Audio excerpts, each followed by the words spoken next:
There you go. Yeah. There you go. Oh my gosh, Dann Huff, I am so excited to be here with you. Thank you. Thank you so much for allowing us to come to your home studio here in Nashville and hearing you play Michael Jackson's Man in the Mirror, song that you played on the Bad record in addition to a few others. Mm-hmm. Tell me, what do you remember about that session with Michael Jackson? You know, the funny thing is the first thing, it was a combination of sessions. Do you remember when this record was made? Yeah, it would have been 88, probably recorded a little earlier than that. Yeah, well, definitely would have been recorded early. So let's say I was 25. Yeah. Yeah, it'd have to be recorded because we didn't start our giant thing until about 88. Okay. And so anyway, going back to the math, so it's 25, 26 years old or something like that. And, you know, of course, obviously knew who Michael Jackson was, who didn't. He was the center of the musical universe then, and coming off of his Thriller record. So it was kind of the affirmation, you know, of a session player at that point. If you got asked to that party, that meant Sure. you had kind of, you'd made somewhat of a mark. Yeah. And all I remember, I mean, I've told this story, so it's not a unique story, but it certainly is worth repeating. I went into Westlake the first time. I think we were tracking a song then. I don't think this was the overdub on this one, but I remember walking in, and there was this guy that looked really kind of disheveled, beat up. I mean, stereotypical, like just a hobo, right? And teeth all messed up, and he was sitting in the bathroom. He had somebody attending to him, and I thought, oh, that's nice. They pulled somebody kind of off the street. They're caring for somebody. They were taking makeup off. That's the only way you could walk around the streets. It was off Melrose. Oh. So he had some Hollywood. They were disguising Michael Jackson so he could be in public. Yeah, like full on, you know, Hollywood Steven Spielberg makeup person. Wow. And that was when I first met him, and I said, oh, so it was kind of a dumb question. I said, so why are you doing this? And you know, he could have been making a movie, who knows? But he said, that's the only way I could walk around. And that was our kind of cut the ice, and broke the ice, I should say. And that was it. And then I just remember being on the sessions, you know, it was Quincy Jones. So Yeah. everything was, you know, the level was here. Yeah. All the musicians were great. And they just made a real warm kind of setting for you to just come and make music with them. Yeah. And all I remember was they were just gracious, and immediately any apprehension, any anxiety about being there was they just said, just do what you do. Yeah. You know, that was it. Were the parts that you were just playing, you know, and also that there's that beautiful sort of like descending arpeggio that's part of this song. Yeah. Were those written out for you, or were these kind of just like rough chord charts, and then you're kind of coming up with these voicings? Do you remember about kind of how that went? No, I do remember the Man in the Mirror was not a tracking session. It was an overdub, and probably one of those Westlake studios. No, it was at night. I do remember that, you know, for being 30 some odd years ago. And Glenn Ballard was there. He was one of the writers of the song. It's a ton of people that control them, and no, they just throw it up and you just start playing. Yeah. I mean, you know, you're talking about the little, you know, that was in the keyboards. And I just started, I mean, you just hear it and it's like, you know, either you jump on it or you're not going to be on that part of the record. Right. That was really, and then you just, you know, the little rhythm part, that little bit, you know, I just heard the chorus and, you know, I mean, it's kind of my little R&B, my ode to kind of what I was really taking from Paul Jackson Jr. at that time. Mm-hmm. You know, I mean, that was the currency of rhythm guitar parts. Yeah. Everything was dotted eighth delay, right? Yeah. I mean, the edge, you know, Yeah. I mean, Joshua Tree, Yeah. that was the beginning of that. So on everything I did, I mean, anything anybody did, Yeah. there was that delay on everything. Yeah. Covers a lot of ground too. And even from a dynamic, you know, just that sub rhythm, you know, just gave a little more swing to the groove. Yeah. And was this the guitar that would have been used on that session? This, no doubt, because this was pretty much the only guitar I used for a decade. And what combination of pickups and stuff like that are you using for the guitar? Now, obviously, it's a heavily modified mid-60s Fender guitar. 63, yeah. And so what were you using? What pickup combination are you using for this sound? This I'm just using between the middle and the neck pickup. This thing when I got out there, this was a brand new. I mean, not brand new. This was a mint condition 63 with narrow scratch on it, maybe one scratch, and as you can see what I've contributed to this thing. And immediately I needed a hyped up guitar. I mean, at that age, I was 22 years old when we moved out there. And all I wanted to do was I wanted a guitar like Steve Lukather had. And this looked like his guitar. I think it was a white pickguard originally too. Okay. I probably just had him do a black one because I thought that looked cool.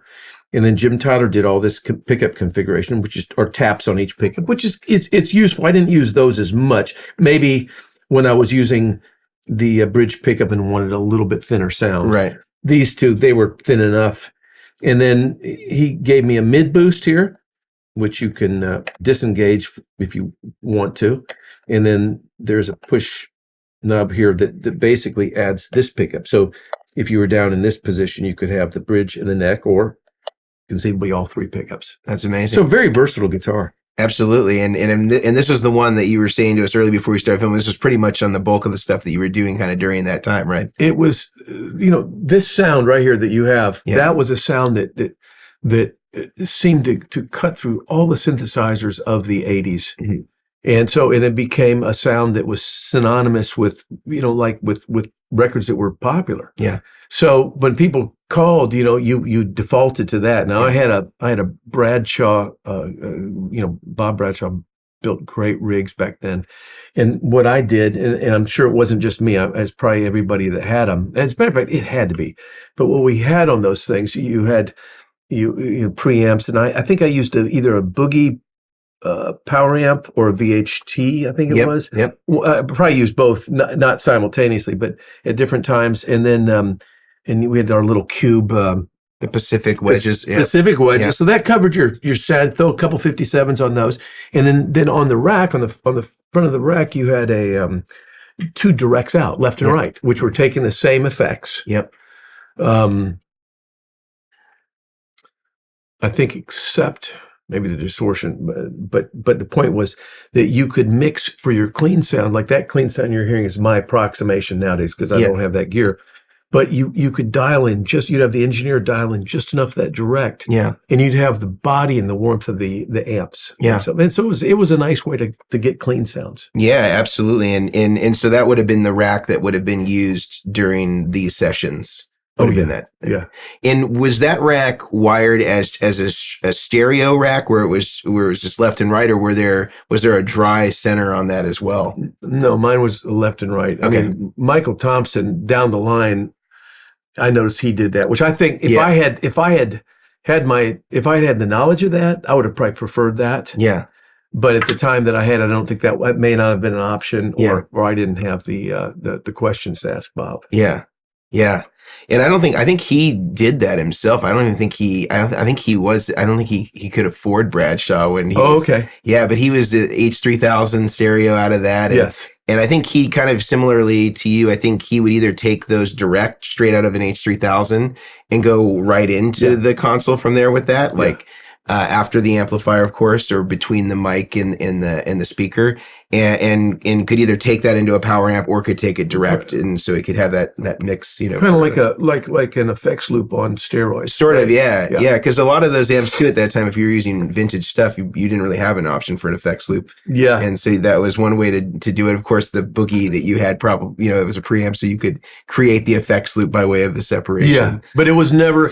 Maybe the Keeley's heel of that, or maybe what helped it is because it was like this stereo that was everywhere at once. Yeah. With all the MIDI keyboards and all that kind of stuff, that was a good thing. But if you're a purist, which I was not at that time, it's like that wasn't what I was interested in. If I was going to be playing leads, it was just I had to have the right kind of saturation, and then you just wanted that feeling of space. Yeah. So obviously it had little foot switches for the directs off. So, conceivably, if you got your levels right with the engineer, you could go from that ridiculous clean sound to just a pretty ferocious lead sound by just taking out the directs and changing amp heads. Right. Yeah, because you had all that ability on your foot controller for your Bradshaw. Yeah. And so that's interesting because I think a lot of people always presume a lot of those rigs had a dry center, but it was a straight stereo rig. Straight stereo, yeah. That's incredible. Yeah.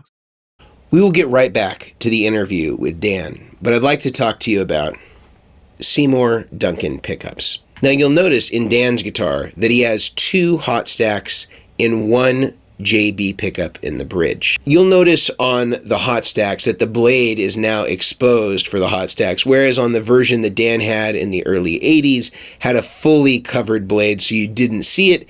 However, it is the exact same pickup. Now, if you want to buy these exact pickups, they're available from our friends over at Seymour Duncan, and it'll get you to sound a little bit more like that beautiful Strat tone that Dan gets. And Seymour Duncan will even take this a step further with their Hyper Switch if you want to get a little bit closer to some of those pickup combinations that you heard Dan using. The Hyper Switch is a programmable pickup selector where you can program in various pickup combinations, many of which Dan Huff uses. And if you want to go all the way Dan Huff, our friends over at Tyler Guitars have provided a diagram that shows exactly how you can wire your pickguard to be identical to the way that Dan Huff would do it. You can find these pickups, the Hyper Switch, as well as the wiring diagram from Tyler in the links below. Go and check those out and get yourself a little bit closer to that studio grade guitar tone.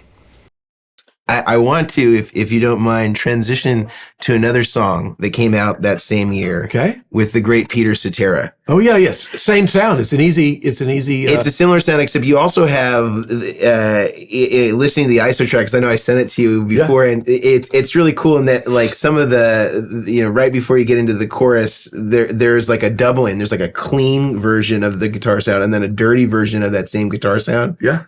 And man, that Glory of Love is just like, it's such an amazing song. It's got beautiful clean parts again, beautiful distortion, and the outro too. You kind of like take like this blues solo. I don't know if you listened to the kind of the outro section. I did. Of it. It's almost like kind of like a Stevie Ray-ish. Yeah. What do you remember about that Peter Cetera session? David Foster was obviously on he produced that one, I think, didn't he? No, that was Michael Bolton. That was Michael Bolton. Yeah. And he played piano on it for sure. Yeah, Michael's great. No, that's Michael. That's Michael playing it. Yeah. So David Foster wasn't involved with that one at all? Not on that song at all. Okay. My memory, I think that may have been the first time I worked for Michael Bolton. Man. And so, I mean, he was still in LA at that time, or was he in Nashville? No, this was in Los Angeles, in the mid '80s, and the same kind of I had the same kind of anxiety, number one, or nerves, good healthy nerves. It wasn't anxiety; it was just I was too young to be. I was too dumb to get too nervous, but I was. I knew what I was. I knew this was the upper echelon. Yeah. Michael was making great records, and it was at Lion's Share Studio. I do remember that, and of course, I was a big fan of Chicago, so Peter Cetera, and I remember being just a little bit nervous and going in, and they were the same thing. Just start playing the song. Yeah, it was. I think they had one. No, I don't think there were any scripted parts. I think, and of course, this is me looking back now as an much older man in the way I produce records. And I probably, that was school for me that I didn't know that I was entering. Mm-hmm. The sum total of my life and the scope of my life was through the lens of 6 strings on a guitar. Yeah. All I wanted to do was be a studio guitar player since I was 13. So I left Nashville at a young age, and if you were going to make your mark, it was to be in Los Angeles. And if you were going to make your mark, it had to be with the top producers. Yeah. So I was starting to for whatever reason, I was finding myself in the company of people like that. So we'd go, but most of these guys were such great musicians and great leaders that they'd throw tracks up. I mean, I wasn't a great reader. I mean, sure, there were charts. Mm-hmm. And back in Los Angeles, as opposed to Nashville, we scribble little numbered charts, Back then you'd come in and you'd have, maybe two stands of music and it would be written out. Yeah. At least the chords and the rhythms and what have you, and a lot of the keyboard parts. If it was guitar parts, I mean, I'd usually have somebody hum them if they sounded, if they looked too treacherous.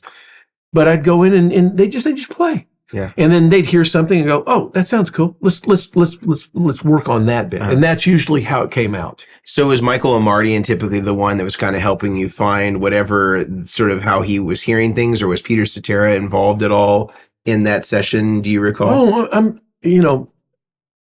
I know Peter. I've known him for years and remained friends with both those guys. I'm sure it was a little bit of both. Yeah. I think Peter was involved.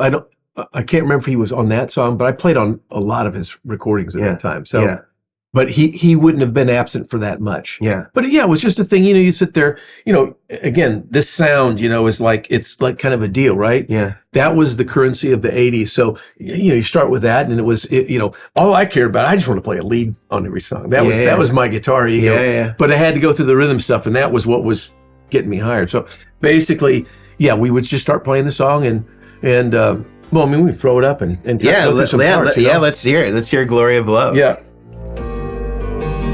This would have been a volume pedal, which I don't have, but just imagine. Yeah, we'll imagine. Just same chords.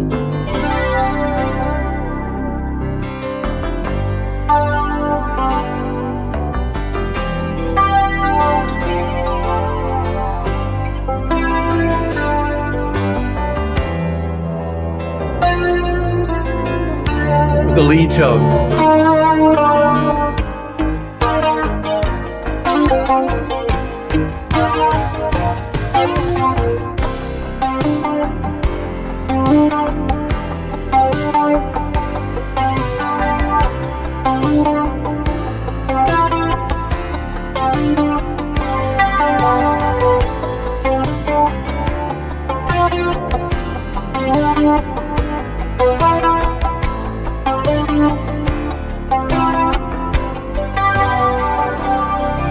Something like that. I don't know if that's exact. That's but you get the idea, right? It's pretty exact. Yeah. Close enough. We will get right back to the interview with Dan, but the big question on everybody's mind is, what the heck is Dan using to get these amazing tones, recreating some of the classic songs that Dan's played on? Well, I'm going to tell you. And the answer may surprise you.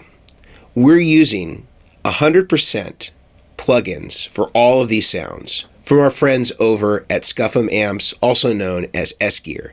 And S-Gear has assembled a group of presets that are exactly the same as what Dan Huff used for all of his clean sounds, for all of his dirty sounds.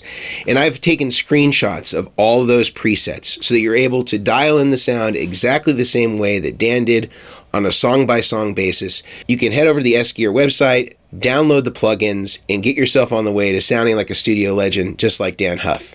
Now back to the interview.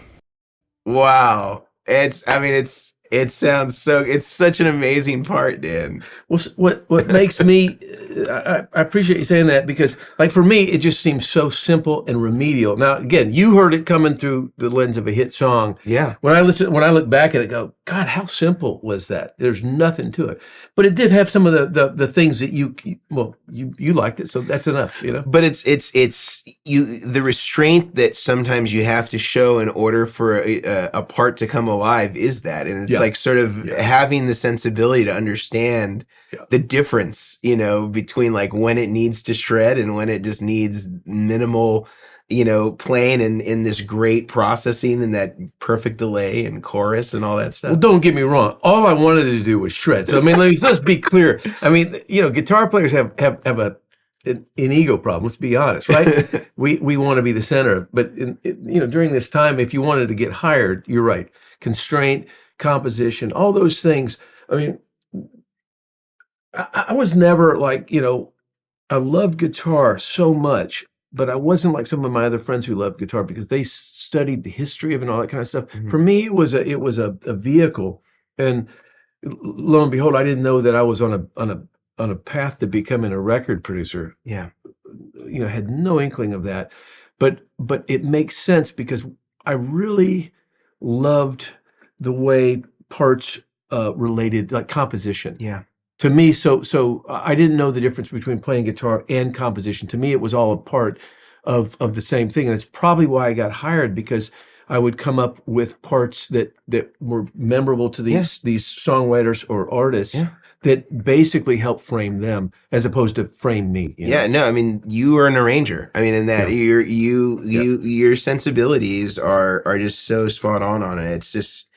It's so amazing just to hear it. And you clearly you had to have some sort of backstop because you want to shred, but you serve the song so well, and it's such a beautiful song. Dan, thank you. I'm glad. You know, it's nice. It's funny because I hear so many influences in my life when I was looking back at some of this music. And we can get into some of that at some point, maybe when I play some things that are a little closer. But obviously, so much of that little, the little percussive stuff, was so influenced to me first by Ray Parker Jr. Yeah, when I was in Nashville here growing up, I remember the first record that I got was that had both him and Steve Lukather on it. Was a Boz Scaggs record called Down, Two, Then Left. I don't think it had any major hits on it. It was right after Silk Degrees. But back in that age, all I cared about was credits on records. And I'd seen Ray Parker play, heard Ray Parker play on Motown records. So immediately it was the relationship of his guitar playing. I think Jay Graydon did a lot of the tracking with him too. I think Steve came and did a bunch of solos after the fact. But I was always interested in that style of playing. Way before rock music for me was like rhythm playing. And then obviously when I moved to the West Coast, the premier player was Paul Jackson Jr. Yeah. Absolutely the top of the tops. And David, well, I mean, again, it's apples and oranges. So David Williams was right in the heart of the scene then too. Yeah. So prolific. And so, these were I mean, there were other songs I played on, sometimes with those guys too. Yeah, because you played on a lot of the DeBarge stuff with Paul Jackson. Yeah.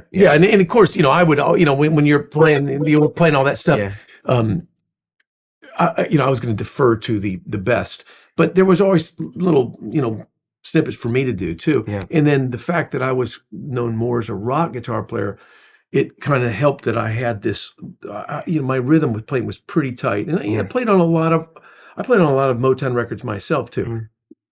Never got to the level of Paul, but enough for to be hired on all of those records. Sure. So that was another part of the currency, that you had to be able to go from this A to Z, and it wasn't enough just to be a rock guitar player. I mean, well, I should say it's enough, whatever you want to do. If you want to get hired every day, you had to be able to do all that stuff.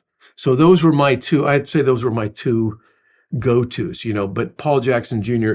got into all this kind of playing. Yeah. Then also heavily influenced by Ray Parker Jr. himself. Yes. And so, there's sense of time. What I really loved too was when you listen to these records, we got into the minutia of the way all that stuff related to the track. There were no Pro Tools back then. There was no lining things up. It was, you had to line it up when you played it. Yeah. So consequently, those dates took a while. Yeah, I bet.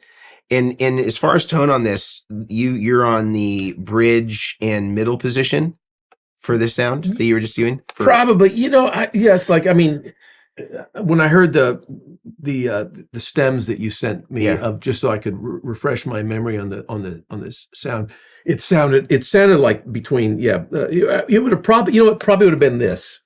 It'd probably have been, that sounds like it. Yeah. Tapping the JB pickup to a single coil. My approximation of the tri-stereo is a little less, so there was probably a little more swirly on that one. In chorus-wise on that, were you using, you told me that you double chorused, you used tri-stereo and Dimension D together? That was pretty much it, yes. Yeah. And then as we were talking before we started this interview, SPX 90 had a little bit of that detune thing, which sometimes I'd use different kind of manifestations of all those three, depending on kind of what it called for. Yeah.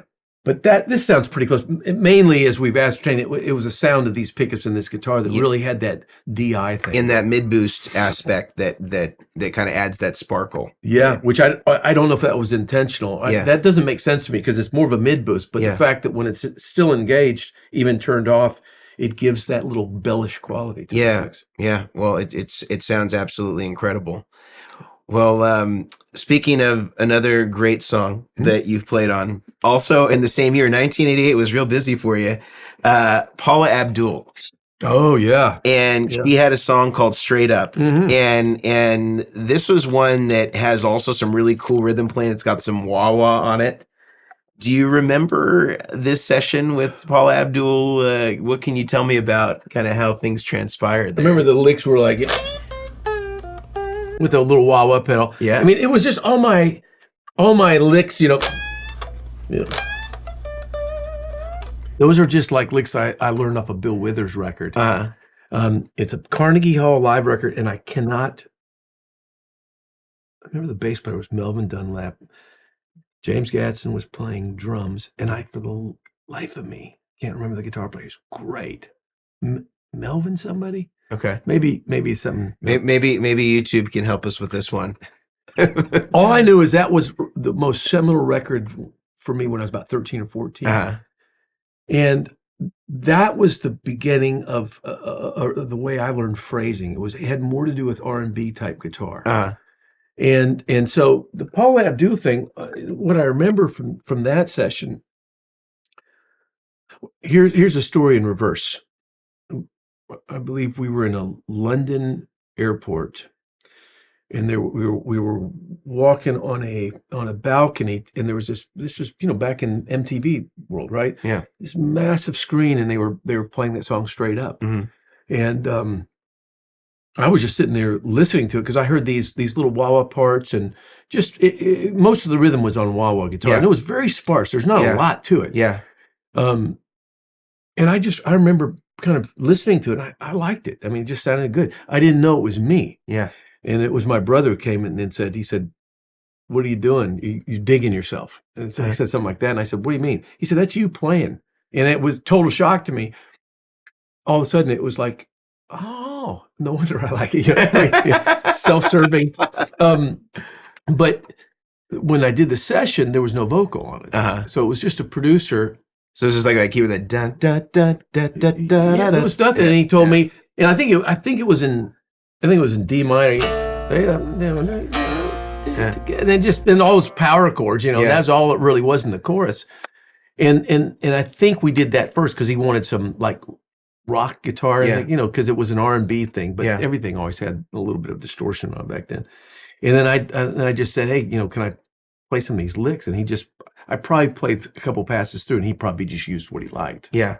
But had no semblance, no idea of the song at that point, unless he may have sung something to me. Got it. And that was it. And you know, and I think I actually forgot to even bill for that guitar part. Really? I think I did later once I found out it was me on it. Isn't that weird? You know, but at that time of my life, you said that was 88? 88 it came out, so probably earlier. Probably 86, 86, 87. I was so fortunately busy at that time. Yeah. That, you know, I mean, and I was pretty lousy bookkeeper, you know, I was just running from thing to thing. I had no idea what that song was going to be. Yeah. And there was another one, excuse me, when I was listening to Spotify just to hear some of these songs. I haven't heard these songs in a long time. You know? And there was this another song too that I played on that record, which was very Paul Jackson Jr.'s song called "Cold Hearted Snake." Yeah. All that kind of stuff, and you could hear my thought process. That was where I was going with that. Yeah, but those were fun records. You know, I enjoyed them, and again, you know, you go do it, you play it. It's just a song at that point. It was a gig. Yeah, probably in the morning for me, and then all of a sudden, you know, maybe a year later, you know, there's this craze around this person who sang this song, and that was a deal. The former Laker girl, Paula Abdul. I never met Paula Abdul, but you know, it's again another currency of the time, or as any session player, if you're on hits, that's it. You know, they're not asking how good are you. It's like, get me that, because I want to stack the odds. I want whatever that fairy dust. And I always I was a subcontractor. You know. Yeah. Like, I just came in and did my little thing, and as long as you made an impact on the producer, number one, if the artist was there, same thing. You know, if you made yourself a necessity to them. Yeah. It wasn't about you. It was about their song. You know, you had to find a way to jump in on what they were doing. And again, per some of your other questions, I don't remember anything being scripted out other than the producer, who I'm sorry, I can't remember who it was, but said, well, I want you to play some power chords in the chorus. And that's about all I remember from that session. Do you want to try to play any of your wah-wah part that you played on that song? I have to get a wah-wah pedal out. I mean, sure, I could. Yeah. And this would have been the guitar, right? Oh yeah. Yeah. All right. Let's get some wah-wah. No problem.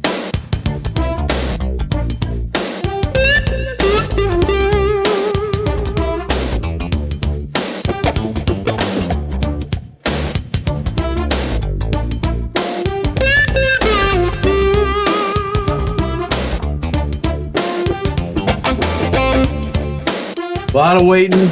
Yeah.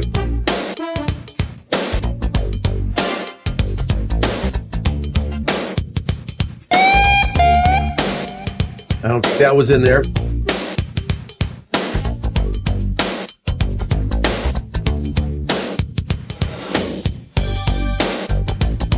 Well, you're not going to be able to use all this. Well, what about like those like kind of like stab parts? Oh, in the chorus. Yeah. Yeah, power chords going here. This.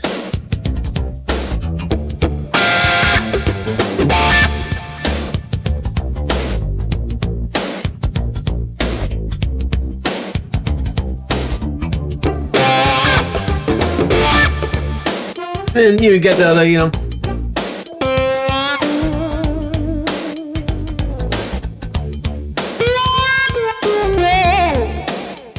You think you played pretty busy and they just scaled it back? Oh, I probably played way too much. I mean, basically, like I was saying, it's just R&B licks, blues licks, and playing them with a wah-wah pedal, which I've always loved doing. Yeah. We'll get right back to the interview with Dan, but I wanted to take a moment to talk to you about wah-wahs. Our friends over at Jam Pedals have a great wah called the Wacko Wah, and that's exactly what Dan was using in order to facilitate those great wah tones and those great fills. This is a great choice if you want all the great tones of a vintage wah, but the reliability of a more modern pedal. Now back to the interview with Dan. Do you remember what kind of wah you used to use back then? Any sense? Crybaby. The standard Crybaby? Oh, yeah. Was it just of the era, or was it a vintage one? Or No. Just like whatever. Everything was new at the music store as far as I was concerned. So I was just like going to Guitar Center or wherever. Oh, yeah. What was your guitar store of choice back in the 1980s when you were living in LA? Do you have a place that you used to go? Well, probably Guitar Center, but I worked with a cartage company, Andy Brower. Sure. And he sold stuff too, right? Yeah, there was always, it's like, and talk about the lap of luxury. He was the premier cartage company. So, and it was like being on the road. They would change my guitar strings every day. Yeah. And they left me packs of gum on my rack for crying out loud. And if you needed something, they would just get it and bill it to you. Yeah. So I was spoiled. I don't remember going to a lot of music stores, to be honest. Yeah. So they could have just sent a runner to go get a wah-wah or whatever. Yeah. Well, I mean, I'm sure I had a wah-wah pedal, right? I had a couple. I mean, I traveled with probably 4 or 5 electric guitars. Yeah. Probably used this one 98% of the time. You know, I probably had you know what I did have? I know I did have that. You see that Yamaha back there? Yep. That I've had since I was 16. Uh-huh. And I used to play that in the Christian rock band Whitehearts. Uh-huh. And I never got rid of it. And it's a great sounding, like I use it for slide guitar now because the action's just like ridiculous. But that was probably what I would have used to kind of assimilate a Les Paul. Yeah. Okay. I may not have even had a Les Paul back then. Yeah. And you think that this was still kind of the same, like Bradshaw rack, like probably the Mesa Boogie preamp that was primarily what you would use on a lot of this stuff? It was either, and this is what's a little fuzzy with me. Eventually, I ended up with, there's an amp that I don't have anymore. I think I gave away my last one. But on top of it, I used it as a preamp of like a PV 50 watt. Yeah. They made a great 50 watt. This is the classic 50? That's it. Yeah. And I may have had it back then. I mean, this is again, it's just so long ago. But that when you mentioned that the end of that Peter Cetera thing, that clean sound, that sounds an awful lot like what I had that for. Yeah. I'd get rid of the chorus pedal. It was kind of, it had a little bit of breakup, a little bit of tube saturation, but it would still project through those Pacific cabinets. Yeah. So that may have been that. And it had 2 channels. So were you usually using the more gainier of the 2 channels, or it would just depend on the sound that you were going? Probably the sound dependent, but probably on the less gained one. And because you just needed something like the Boogie rack mount preamp.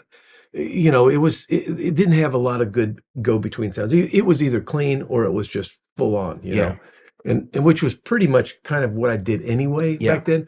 I mean, all the stuff that you can't see a lot of the amps here in the studio, but totally the antithesis of what I do nowadays. Pretty much, I live in that middle ground. Yeah. And it's but back then it was funny. I didn't have any interest in that. Yeah. It was just not, and again, it wasn't part of what was going on in Los Angeles at that time. Yeah. At least for what I was doing. Yeah.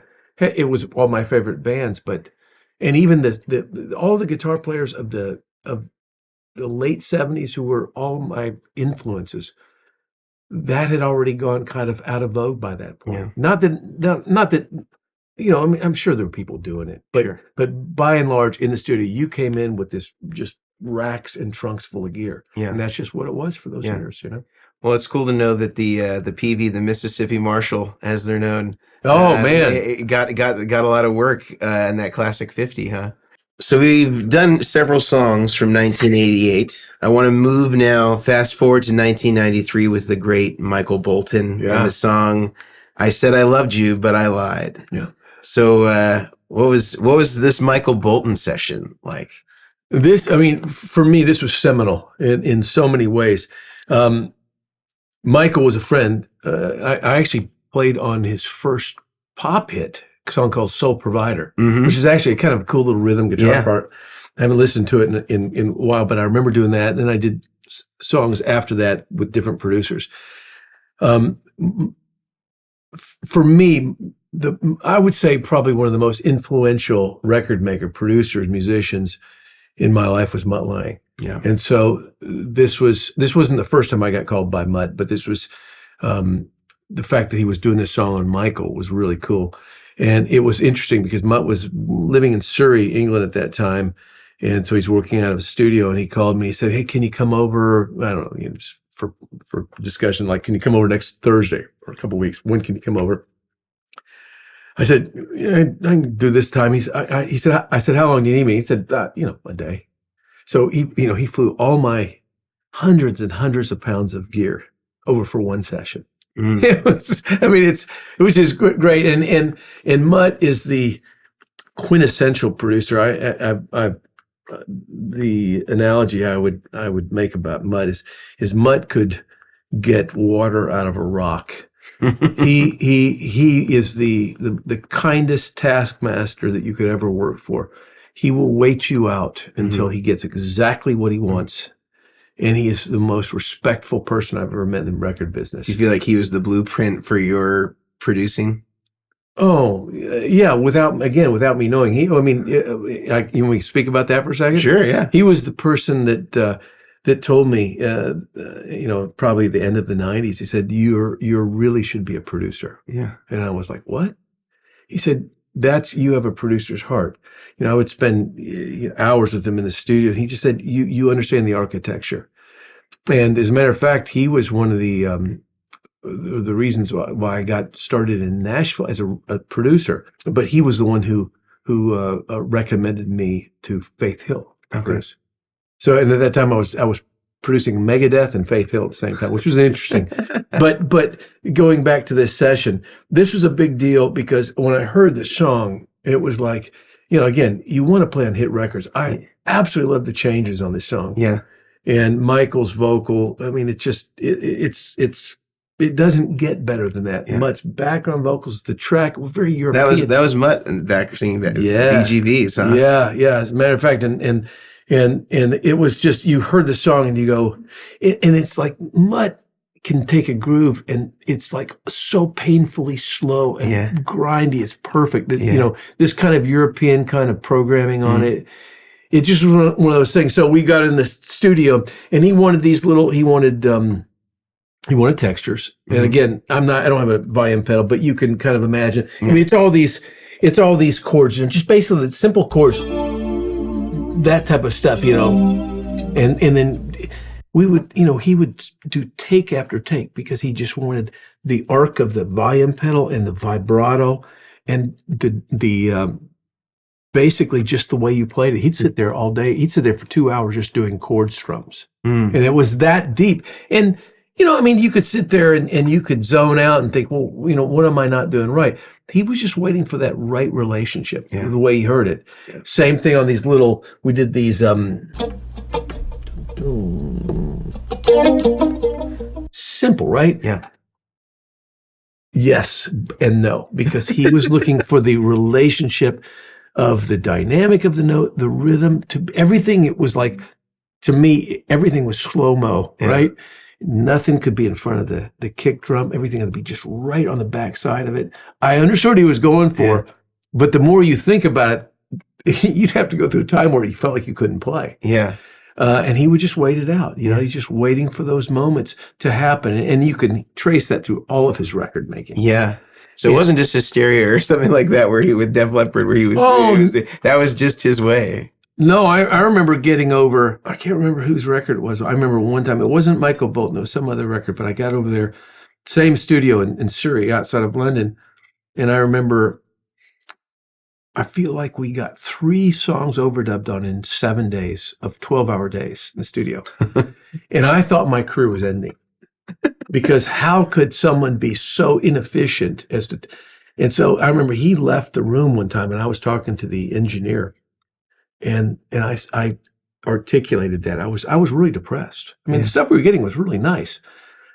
And the engineer looked at me like I was like out of my mind. He said, "Are you kidding? This is fast. This is as fast as he's ever gone."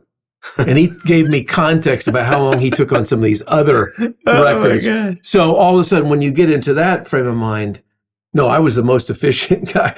It was just the opposite of my take on it. Yeah. But that was the process. And it wasn't a process that he wasn't doing it for any other reason. That's how he heard music. This was, again, before Pro Tools. This was in the 90s. And he had a Sony 48-track machine, and he worked it like we work Pro Tools now. Yeah. But I would say the one thing I really liked about it is that music was not visual. Mm-hmm.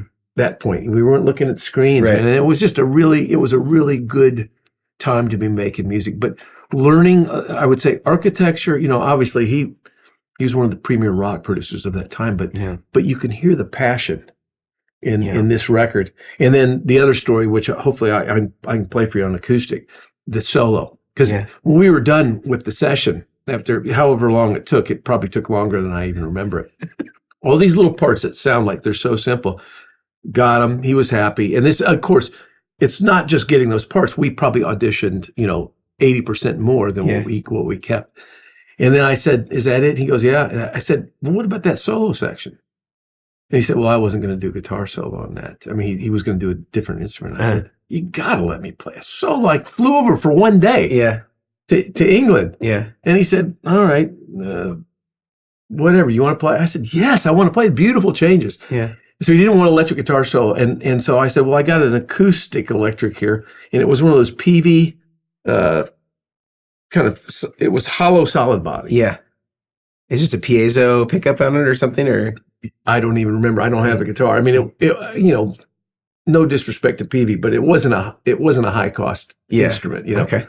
And when I listened back to it, I love the solo, but it's like he probably used 5 compressors in the chain. It sounds like, and he got music out of that, because it was more about the melody. Is it a steel string or a nylon? It was steel, but it sounds like a nylon. So it must have been a lot of compression. It was a ton, but that was another thing I learned from Mutt too.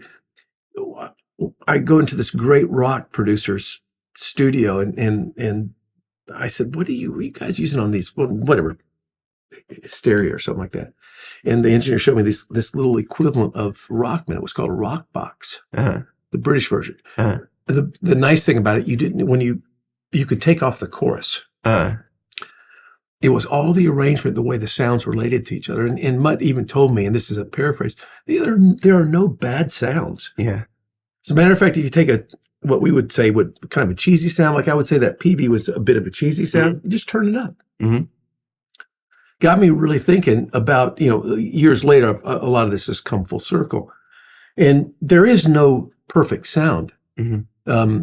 Can I digress a little bit more? This is what we're here for. Okay. Well, yeah, but I'm going to go to another thing, and it sounds like name dropping. It's not, but it makes the perfect point for this, because this happened years before that. I was working on a Patti Smythe record. Mm-hmm. Ron Nevison was producing, great rock producer, engineer himself. On half the record, Eddie Van Halen already played. Yeah. Of course, I'm in heaven. All I want to do is hear the tracks that Eddie played on. Yeah. And we were in the studio, and I said, "Can I hear what Eddie Van Halen did?" She said, "Sure." So he's playing me stuff, but I noticed that I could tell it was Eddie playing, but the way Ron balanced stuff, it wasn't like Van Halen records. The guitar was definitely more subservient to the drums, and it was amazing how all of a sudden it was the same Eddie Van Halen rig, but if it's not louder than the drums and louder than the bass, it didn't have the same sound. Yeah. And again, it was the same exact thing. Right. So that gets you thinking. Sound is if you look at it as not a static thing, but as something that's relevant and relational to what it's around. Yeah. That's how you get. So that was a lot of what Mutt did. Yeah. And I was shocked. That's why he flew all my junk over, because they just didn't. It was like gear was secondary. It was the parts. Yeah. They would make the sound right. Yeah. So I learned a lot. That's a lot to take in about that session, but that's the culmination of these real simple little deals, I love it. Well, I think there's no better segue into playing a little of the song and hearing the parts. Again, you're going to hear, I've made one basic sound. Obviously I didn't just walk in and turn on the same exact. We would tweak them, but Sure. This is the equivalent kind of a. But it would have been this guitar for the guitar. No doubt. I didn't start using all my other guitars until 2000. So Okay. we'll find out where we are in the verse here. Probably would have done a volume swell just on a D chord like this. Go to a C minor.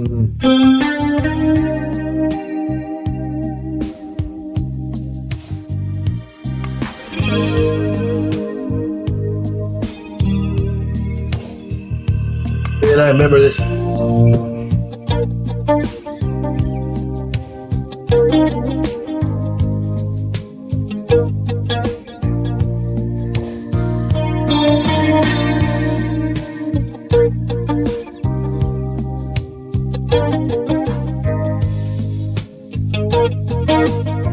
Right then. And now, in the chorus, there was this part. Now this sound, it's like almost country sound right here. Right? And that was all the chorus was. Play it again. Oh no, this is the first chorus. Anyway. But that was the thing. I remember we did take, I don't know if you can see it. Yeah, I think it's over there. Basically, yeah, that's what it is. I had just gotten a Jerry Jones baritone. Mine was a 6-string bass. A 6-string bass. Okay. Yeah, I just played it like a baritone. Yeah. But Mutt, I remember he was absolutely consumed at that time. I think he was dating Shania. Okay. That's why he would leave the room, and I wouldn't see him for hours because he was on the phone chatting up his soon-to-be wife. But he loved, he would talk about country music. He knew at that point knew very little about country music, but he would reference it, and he said, "I kind of want this kind of almost this Memphis thing, or like I don't know what you'd call this cowboy thing." Mm-hmm. And he was obsessed with that. So we took out that Jerry Jones, and that was the sound. Uh-huh. So I'm sitting here playing in England on a Mutt Lange session. I'm going, bow, down, down, and he was ecstatic about that. Yeah. And that was pretty much, excuse me, volume pedals, jangly chords, and a little bit of rhythm in the B section. And that was it until I got to play the solo. Yeah. Love it. You want to hear the solo? Let's do it. That's all I cared about. Yeah, let's do it. Yeah. Okay. I'll just use an acoustic guitar because I don't have the PV anymore. I figured this out the other day. I just listened to it, and I have to say, I'm a melody guy. Yeah. I just love melodies. So this, for me, the fact that I played on acoustic guitar, I wish it was on electric guitar, but I've always been very proud of how simple this is. Let me see if I can find it real quick. I started. It's going in E minor, but it starts on a D chord. Okay.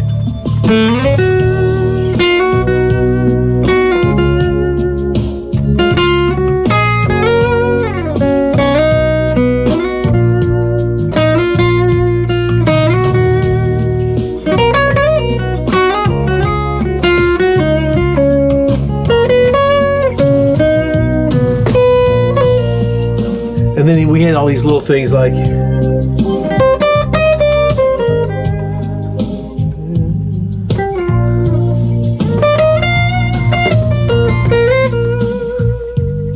probably easier to bend it.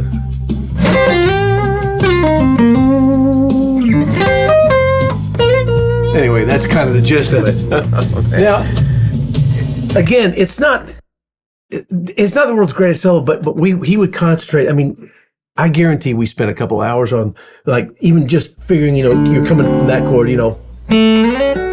which you would not normally do an A like that. But it worked on that. And then all the,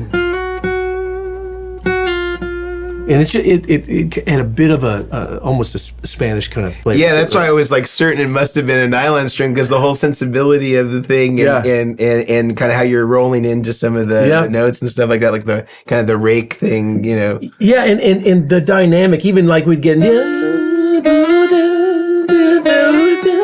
it just, again, it's simple. It wasn't simple what we were doing. It was. I get that. Again and again and again to get exactly what he got. Yeah. But little unbeknownst to a young 30-something guy at that time, that was where my future was taken. Yeah. And I owe a lot to that guy. I love it. I love it. We'll get right back to the interview with Dan, but first I'd like to talk to you about one of the sponsors that makes these interviews possible. It's our friends over at Sweetwater and their amazing program, the Sweetwater Gear Exchange. It's a platform where you can buy and sell used gear with your peers, and the amazing thing about it is you don't have to pay any seller fees as you ordinarily would with most other platforms, so long as you decide to put your earnings onto a Sweetwater gift card. And if you're somebody like me that's constantly buying and selling gear, it's a great way to basically create your own layaway program by way of these gift cards to accrue money and savings and then redeem them on the gear that you actually want. I've already purchased 2 guitars this way using the Sweetwater Gear Exchange, a 1961 Fender Stratocaster Custom Shop Relic reissue, and a Gretsch Smoke Brian Setzer model. Absolutely amazing guitars that I fully funded by way of the Sweetwater Gear Exchange. I recommend that you create an account. You can do so for free, start buying, and start selling. Now back to the interview. Well, Dan, I want to go backwards in time a little bit. Okay. To your work with Amy Grant. Now, Okay. you work with her a lot. You also work with her with Michael O'Mardian later in the 90s. But I want to go back to a song in 1988 called Lead Me On. Okay. And it's got some really cool ping-pongy delays, some Same thing. It's all the delays. same stuff. A little bit more distortion to it. This guitar, definitely, again. Yeah. Do you remember anything about like those earlier sessions for Amy Grant, like how those went or how you got involved with her in particular? Because for most of those records all throughout the 80s and 90s, you seem to be the guy on all those records. Yeah, I didn't start out with her at the very beginning, but certainly when I moved to LA, they became, Amy and I were contemporaries here. We were same age, didn't go to the same high school. And when she started, I was in Christian music at that time. So we were always kind of in the similar circles. And then but it wasn't until I kind of, you have to kind of move from your hometown and get known. I was a demo guitar player in Nashville. Mm-hmm. And I got known a little bit more for what I was eventually going to do. The first record I got hired to do was at, what was this? Jimmy Garcio's studio up in Colorado. I'm blanking on it. the real famous studio where they did all the Chicago's records. Okay. That's where this was recorded? Not this one. This was recorded in Franklin, Tennessee. Okay.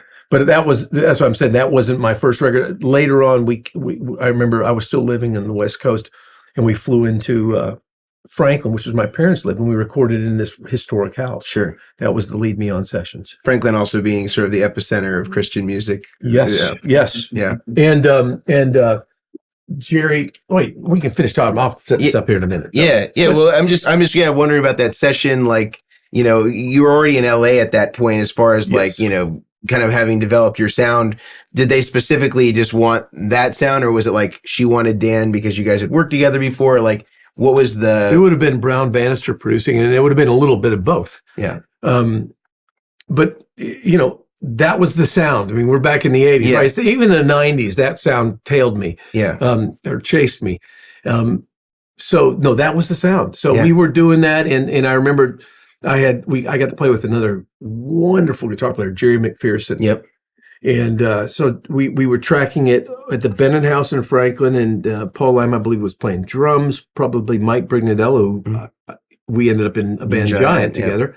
And the guy who I really credit for getting me to the West Coast, Robbie Buchanan, would have been playing keyboards Yeah. in Nashville. So it was and it was the time when you camp out at the studio. Yeah.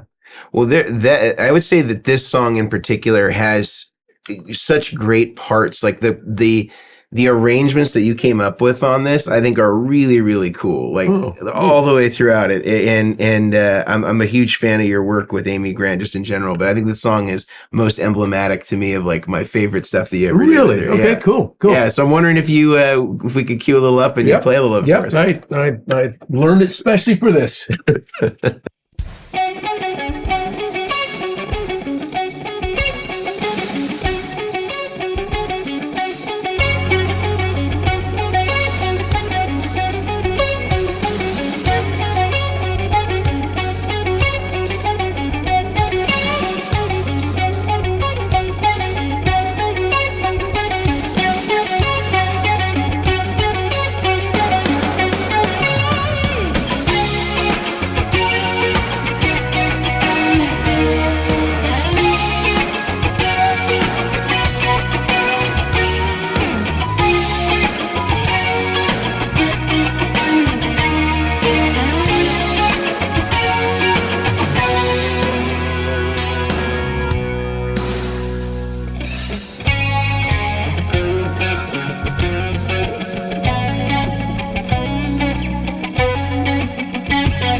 That's all I remember.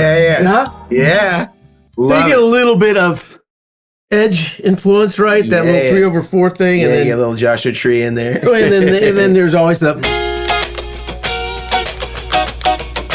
which is PJ was everywhere. So yeah, I remember a solo on this thing, probably with the same setting. I probably just went down to this, it was more the Edge influence thing. It would be. I'm sorry. Let's see.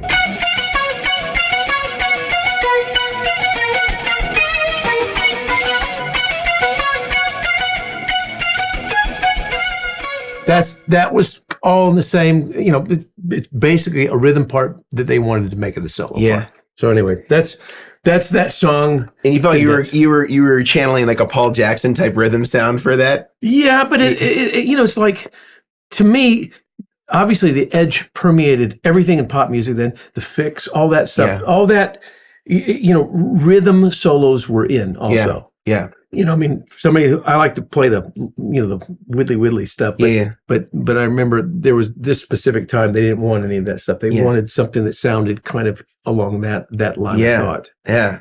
And so it's just melodies, and I obviously didn't play that great. F sharp, I bet you more than anything, I probably at least put something here, because you can get all those open G and Bs, which is not, perfect for that song, but it gives you an idea. It's the same kind of food group for the whole song. Yeah. It was a little bit of that DI with a little of the distortion dial. Yeah, it's an incredible sound, no doubt. They made great records. They took a lot of time making those records too. Yeah. And Brown Bannister was a wonderful producer. Yeah. Well, in keeping with the same year that was done, there is a great record with Boz Scaggs Oh, yeah. that you were heavily involved in. Yep. And one of the songs that I wanted to ask you about that has an amazing solo and just all the quintessential Dann Huff sensibilities is a song Right Out of My Head. Yep. And so the record Other Roads, you wrote some of those songs on that record. You were collaborated heavily with Boz on that. Is my understanding? Is that correct characterization? Yeah, I don't know how that happened.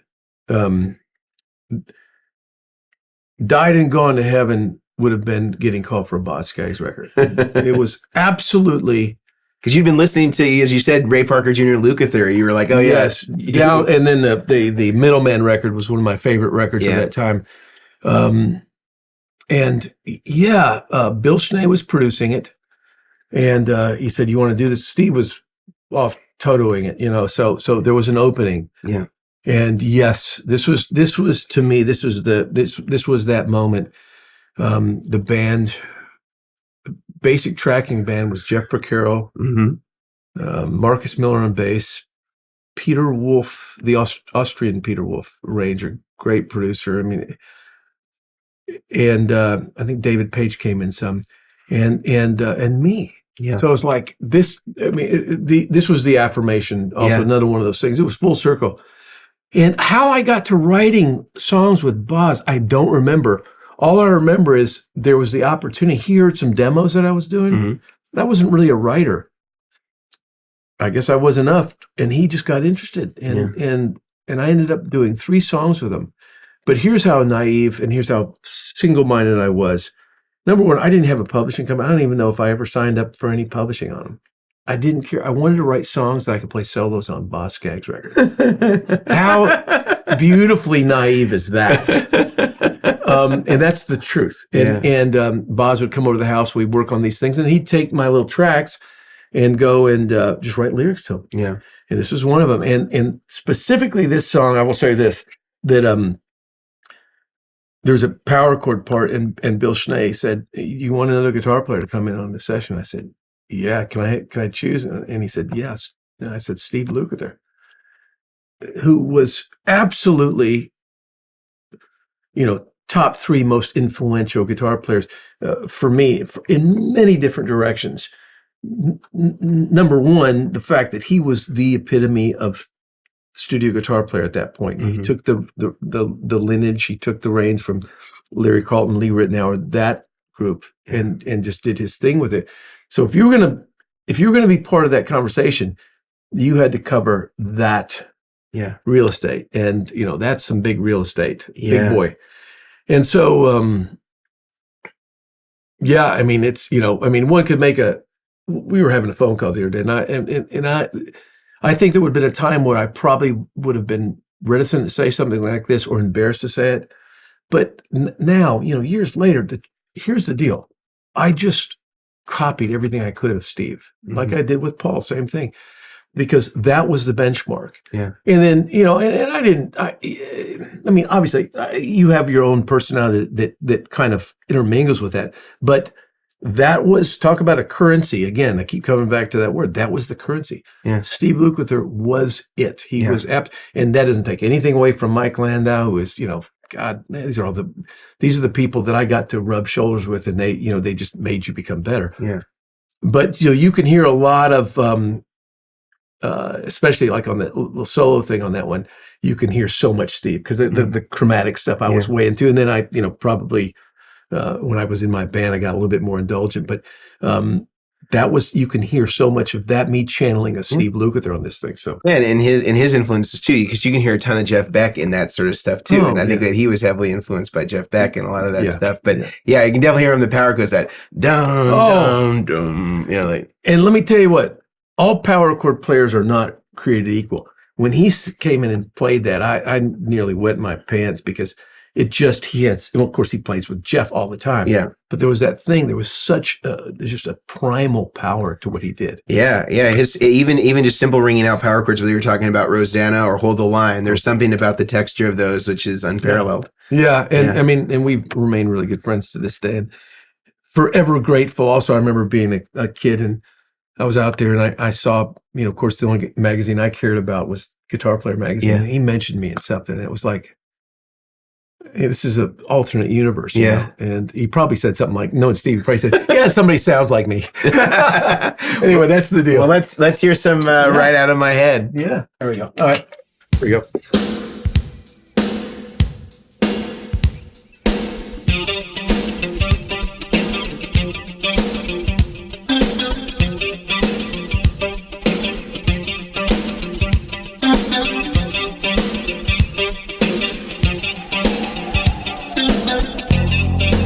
Big power chord.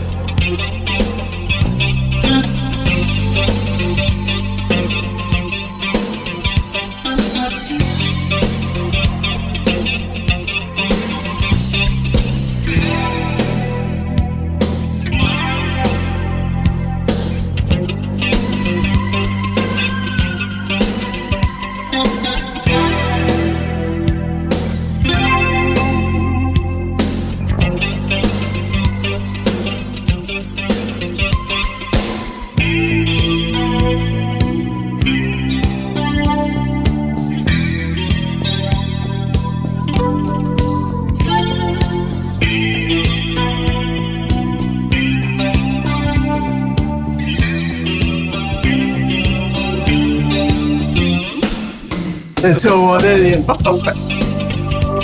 So good. and the funny thing is I can hear me, I'll be a little bit behind and stuff, just trying to get it right in. I mean, I apologize. My time is quite succinct, but anyway, you get the idea. Yeah. Yeah, it's incredible. And then, of course, there's an amazing solo on it that you just like absolutely shred. Let's see if I can do that. We're going to. Yeah. All right, here it is.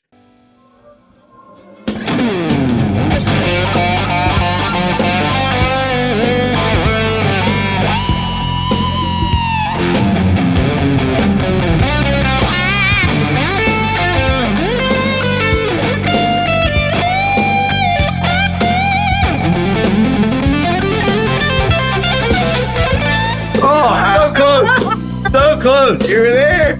Yeah. I mean, that's fine. Yeah. Well, that song is so great. I love that solo. I love the rhythm playing. It's absolutely incredible. You can hear right here. That's the Steve thing. I mean, and also all that kind of stuff. Yep. He was king of doing that stuff. And so that was my version with, I don't know, whatever that last stuff is, but it certainly doesn't make it roll right off your tongue. No. Yeah, that's definitely a tongue twister. Yeah. Well, man, I feel like this is perfect to segue into your rock band, Giant. Yeah. And man, certainly some amazing solos were on Giant Records. My personal favorite is the Time to Burn record, and my favorite song of any Giant song is the song Stay. Wow. And I kind of came to Giant backwards in that I saw the DVD that you had created with the band, where you were kind of showing, the techniques and strategies of being a session musician. Right. And one of the songs that you used to kind of showcase that was the song Stay. Okay. And so they have you replaying it with the band, and they got you in the vocal booth, and you're singing it. And I just love everything about Time to Burn. I love the song Stay. Like, how did Giant form? And tell me about that song. I want to know both things. How did Giant come to be? And let's talk about Stay.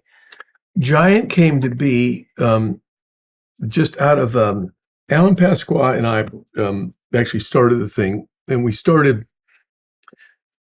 I think a lot of studio players at that time. We were doing so many sessions, and we were playing on so many different kinds of rock records and pop records. I think you just get numb. Maybe a little bit bored because of just every day, usually, 5 to 6 hours, 5 to 6 days a week. And we'd play 2 to 3 sessions a day, sometimes more. But, and it's just all of a sudden that cocky attitude. Hey, I can do this.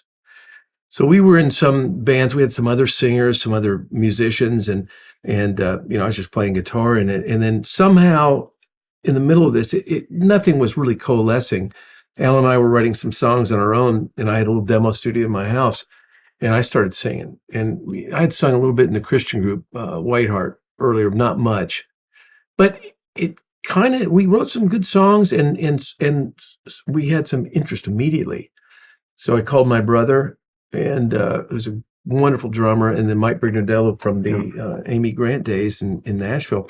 They came out, and we just started rehearsing. We got a record deal in 5 months. Wow.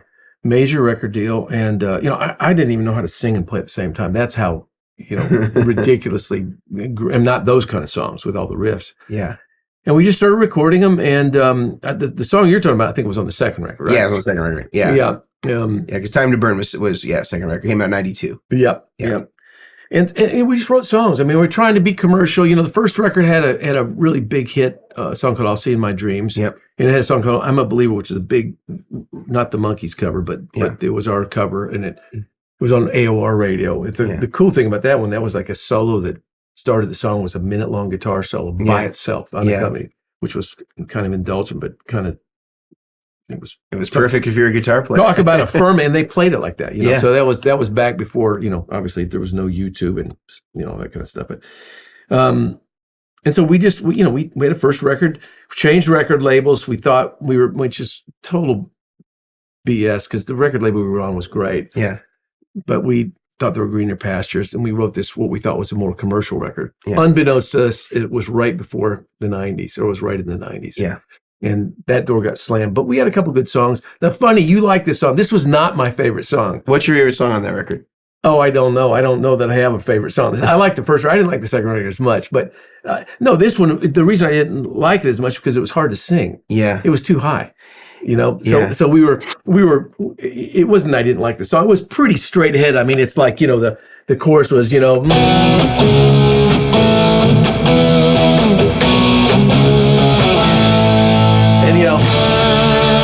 think I'd play it differently now. Yeah. When I listen to it, again, all I could hear is a guy wanting to get to a solo. Yeah. And sing the song. But it had, had a little.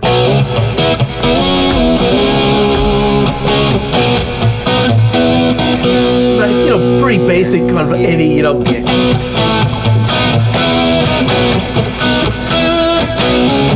Yeah. Which is pretty Eddie Van Halen, right? I heard the Eddie most right before the turnaround to the chorus, that da da da da. I don't want to tune this before I get started on it, but yeah.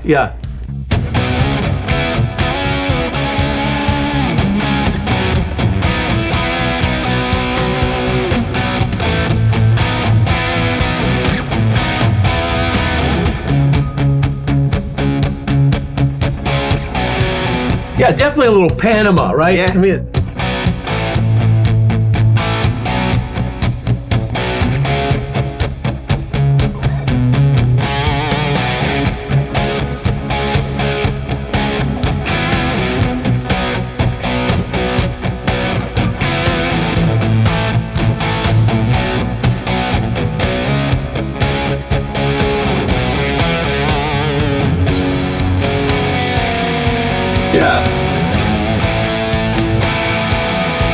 you got the basic, you want?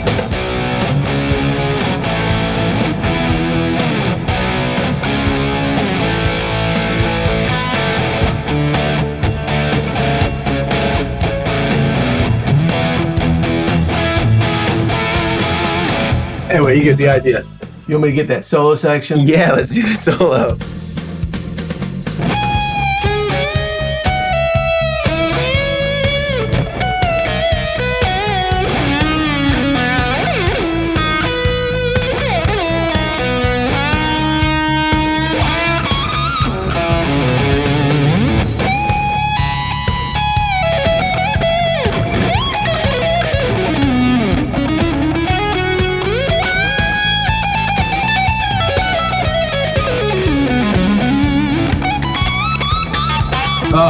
That's the hard. And I guarantee I had to punch that because getting down past the.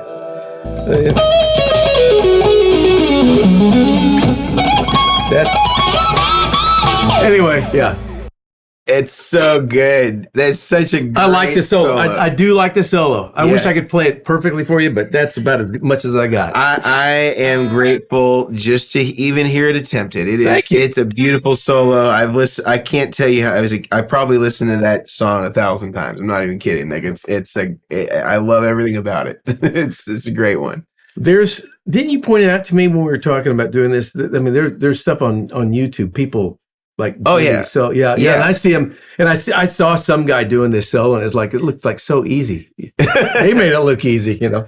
Well, and there's an element of that solo that also appears on Other Roads on a song called Who's Number One. Has an element of that same kind of Jeff Beck-ish style opening, which is really cool. And and I love that there's like elements of the Huff stylistic stuff that shows up in other solos. I just think it's so cool where we hear it's like, oh yeah, like that's totally like a lick that you've got that's really amazing and works in so many different things. I just love whenever I hear it. I was like, oh my God, this is like the perfect thing. I can't get enough of it. Thank you. Well, the one thing that is more mine was that one lick that I couldn't play. So if that's any indication, the stuff that really mattered, like me copying, like this is certainly Jeff Beck.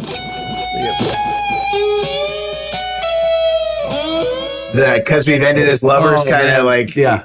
I should probably stay with that kind of stuff. As a matter of fact, I do. You know, it's so good. It does occur to me. I mean, you know, the time back then. I mean, you know, that's all I did. Yeah, and I'm not trying to. But you got to let go of your ego as you age, right? Either you practice this every day, which I don't. Yeah, it's just not. It's not part of my guitar playing these days. Yeah. I do love it.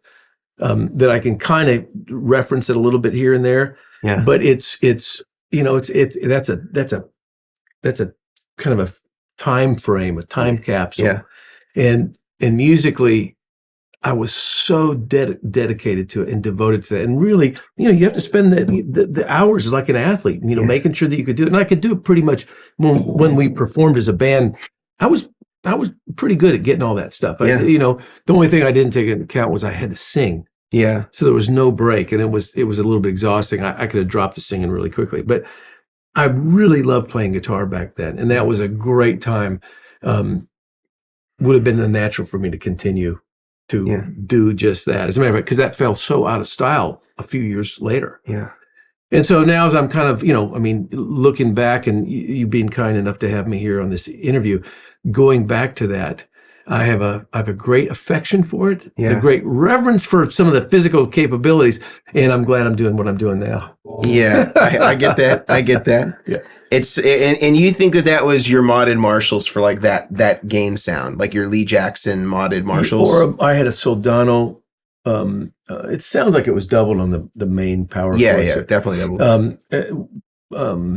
I had been influenced by Terry Thomas, our producer, and he got me. He's a British guy, and he just took it out on me, saying using all these pedals and stuff like that. He said, "Real men play straight through an amp." Yeah, and it really wasn't what I normally did. But once I started doing that, you know, the clarity of it was phenomenal. Yeah. I can't remember if on the solo I did that and fudged it.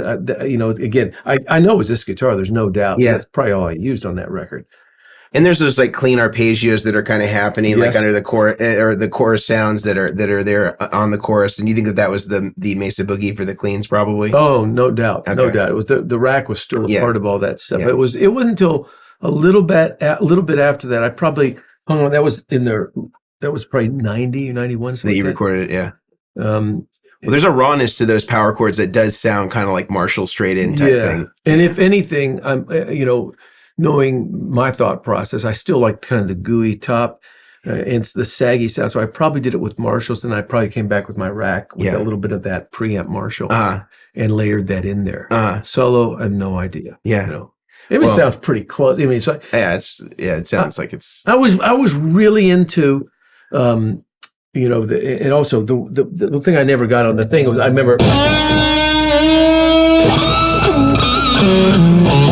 Almost, the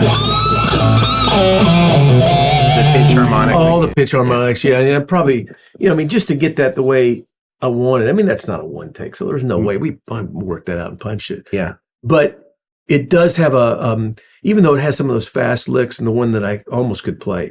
The sad thing is you'll leave here today and I'll probably be downstairs and I'll just try it and I'll probably play it okay. I actually tried it when I learned it the other day and I got it like 2 or 3 times, but I was probably playing at 3/4 speed.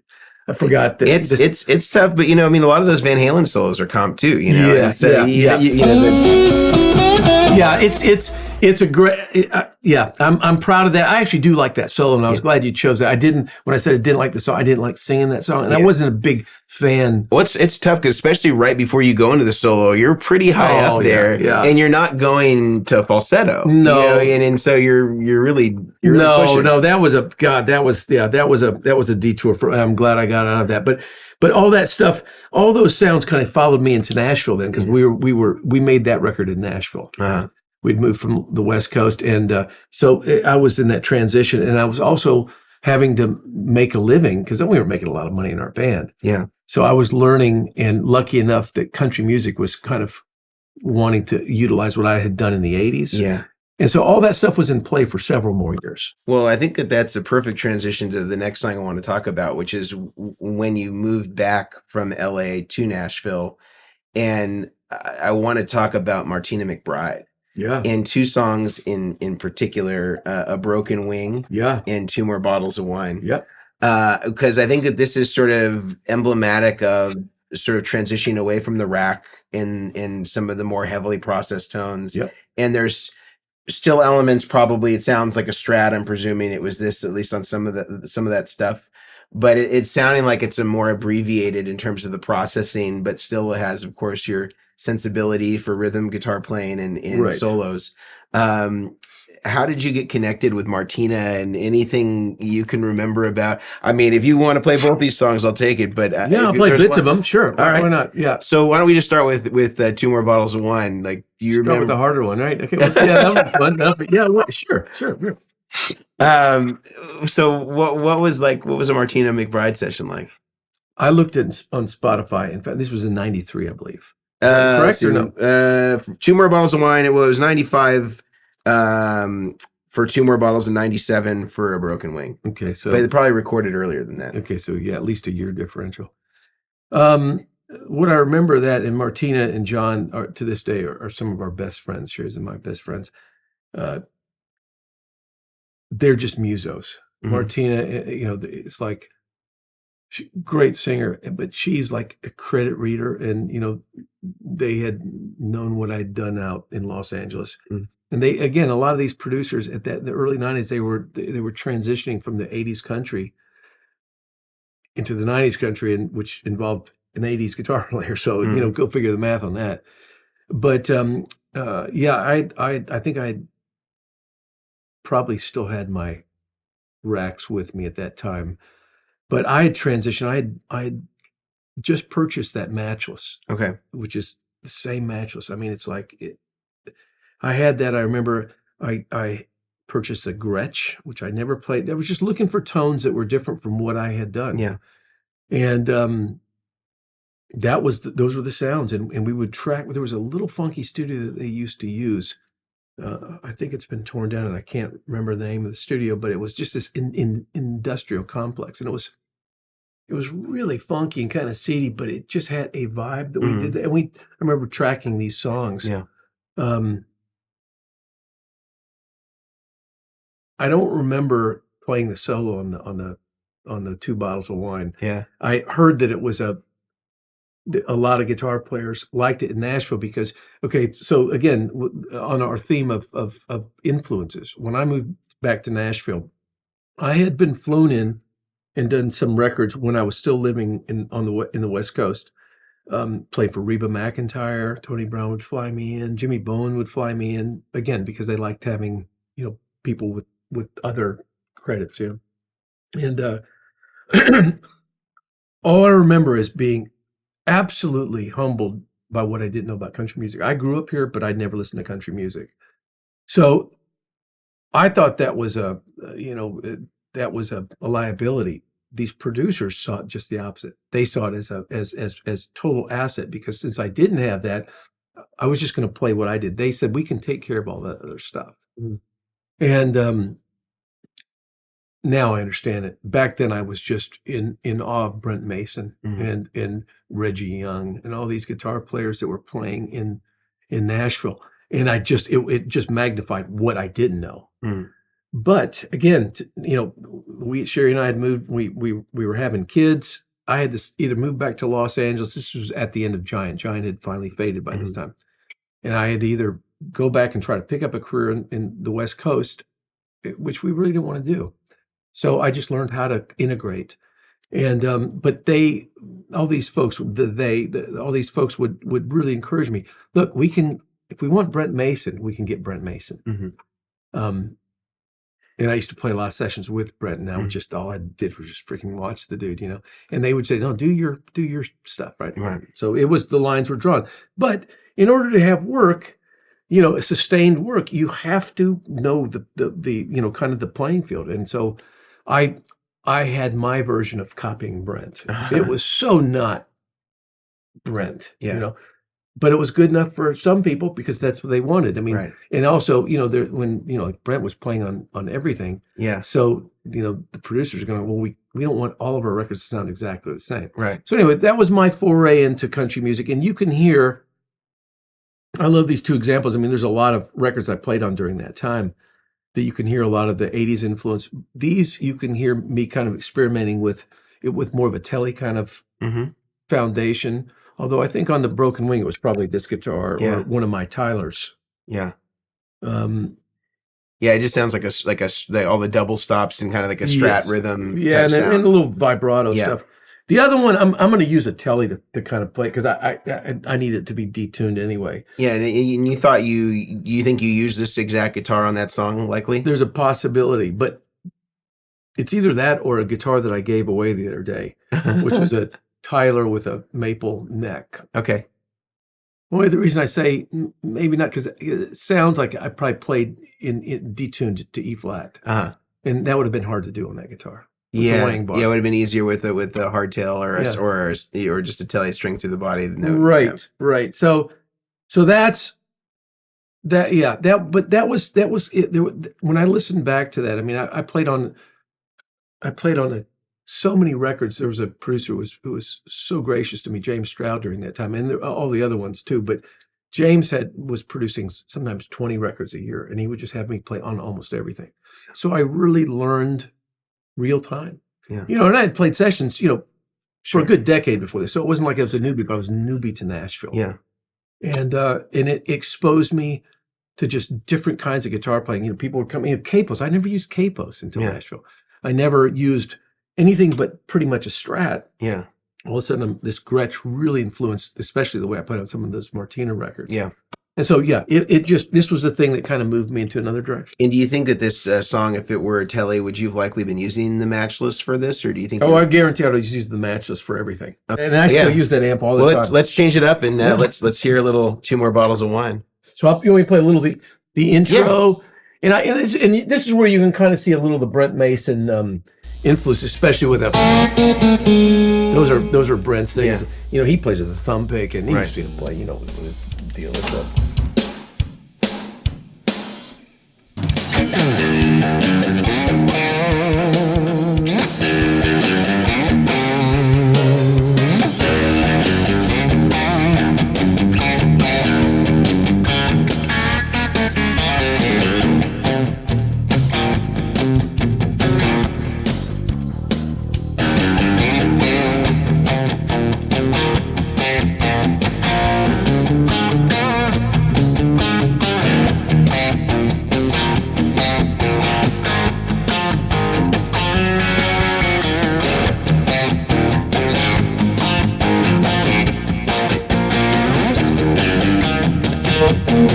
And then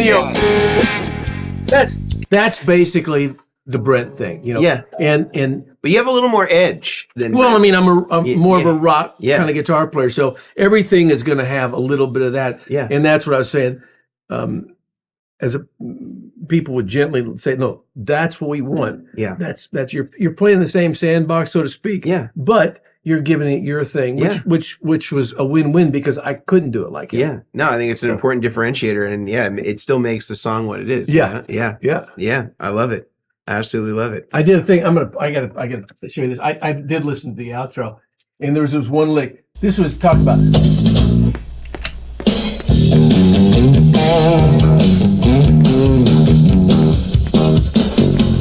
I must be a little behind, but there was this lick.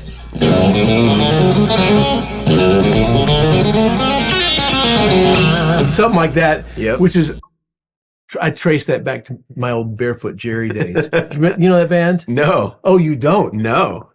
Oh, Wayne Moss. I mean, yeah, that's not quite a ripoff of him, but it's pretty dang close.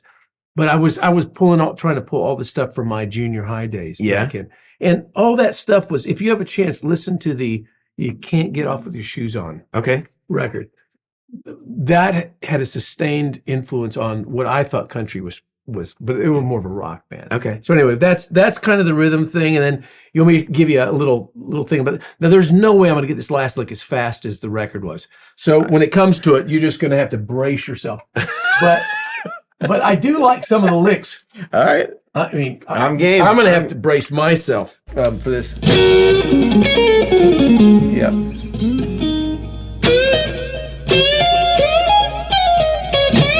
I think I can do it. All right. Let's see. I like the beginning of this.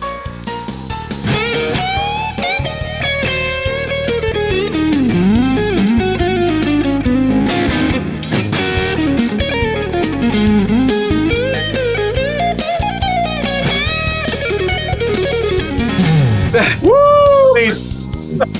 Now, that last lick was way cleaner. I heard it on the record. I even kind of said, that was a good day. I think those are the notes, just not with the clarity. It sounds right to me. Yeah, not bad, it sounds right to me. I'm not going to even try it again. But that was, with those are like Brent Mason-ish licks. We all, that's just my version of what he takes that to another level. But, I love it. But that was, you could hear a little the Giant. I think there's a little bit of a Time to Burn lick at the end. Yeah. That, I think I picked it all back then. I'd have to. You picked it in Giant or in Time to Burn, the intro section. Yeah. And it's that would take me another 2 weeks to get that nailed. That's a good one. Yeah, I love it. Thank you. How about a little a broken wing and those beautiful rhythm? That is one of my favorite rhythm parts. Let me pull this one up. I'm gonna have to close this one down.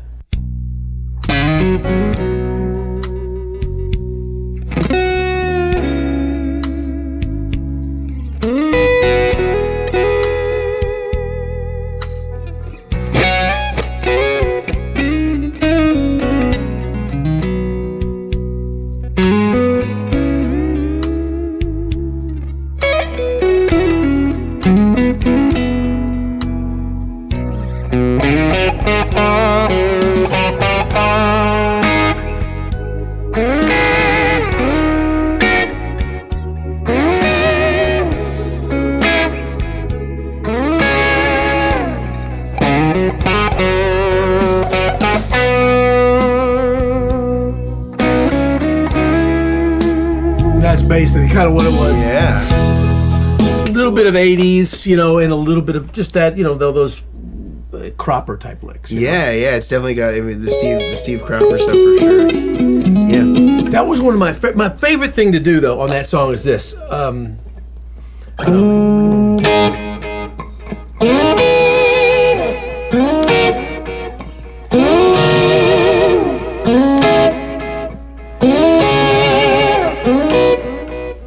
There's something very Waddy Wachtel. Or no, Dan Kortchmar. Danny Kortchmar, okay. In the, not Boys of Summer, not Boys of Summer. Dirty Laundry or? Dirty Laundry. Thank you. You got it. Yeah, right, right. So is this, all that stuff. To me, that's where I would hear moments like that. Yeah. and you just kind of catalog them, and then someday you have to bring that in. Yeah. So that was me channeling that. Yeah. Not so much ripping it off, but just No, channeling I it. agree. Yeah, but I mean, it's little moments that make that they're just little differentiators and kind of outline the song. And I love it. And that was all track. That was just all live on the track. I mean, it sounds incredible. I love every bit of it. Thank you. Well, Dan, the last song for today, if you'll indulge us, just one more. Yeah. Also in Nashville, and brings us back to Shania Twain. I know we talked about her a little bit in the context of Mutt Lange. Yes. And the song is "Man, I Feel Like a Woman," huge hit for her. And it's got, I think Brent Mason is also on this session. You mentioned that he played the yeah, he played the hook lick. Yep. And you got some really cool rhythm parts. You got a very cool solo. Yeah. My good buddy Joshua Ray Gooch plays in Shania's band currently, and so he's having to learn your parts and being tasked with having to play that for the residency in Las Vegas. Nice. And so you know, I send you his thanks for making some great parts for him to play. But I'm wondering if you can tell us a little bit about that session. We already know that it was likely the Matchless. Was that this guitar that you think you played on, or do you think it was something else? It would have been that, or ironically, when I listened to it, it could have been that James Tyler, the maple neck one, with the one I gave. Keith Urban and I swapped guitars, and he has that one now. Okay, so it's part of the Keith Urban guitar exchange. Part of his, yeah. He liked that guitar, and he's given me so many guitars. Like, what could I had to give him something. Right. Well, it was presumably though some kind of Strat style guitar. Definitely, yeah. And do you think that was the Matchless as well, or do you think that was? Oh yeah. Okay. Yeah, I pray with a pedal, something like that, to get kind of that filtered sort of sound in the intro. Yeah, and the main thing, I mean, I think this is in a B flat. With Mutt, I mean, again, he would treat the tracking session in Nashville. It was unknown to Nashville, but it was like he was programming human beings. So he would work with you on your part. He'd work with the band learning a song. Yeah. And then work with everybody on every facet of the way that they played their parts. Yeah. And if you're a guitar player, it's like, let me see if I can get this.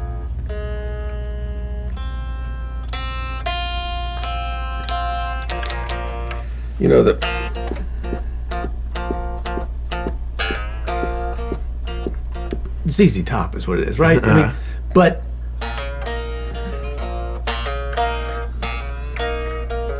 every one of those had beat. And so you would work for hours just getting that. Now, that one may have come a little quicker because it feels a little bit more on my fingers. But that was the stuff he was interested in. And I remember a couple things on working with Mutt.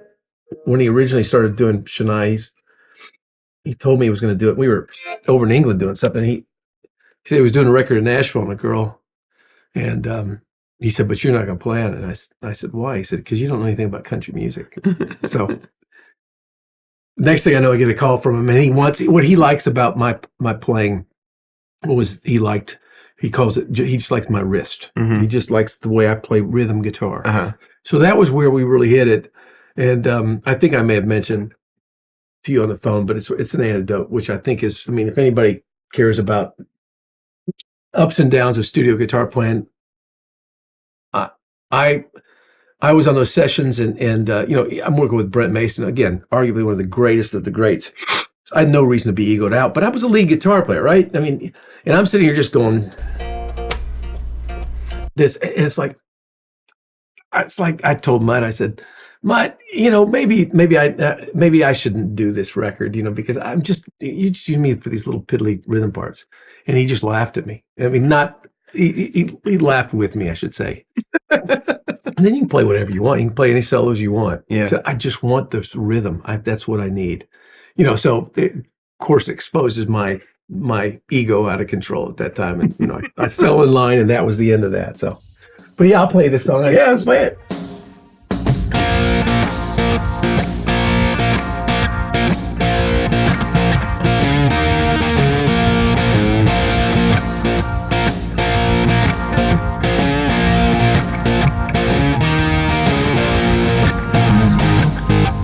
I don't know if we would, but like that's done like that, right?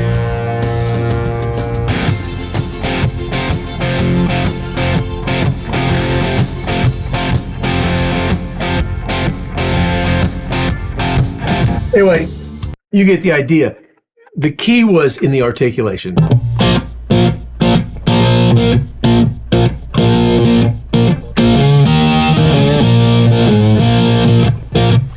And that was the whole song. I guarantee in the chorus we were probably doing.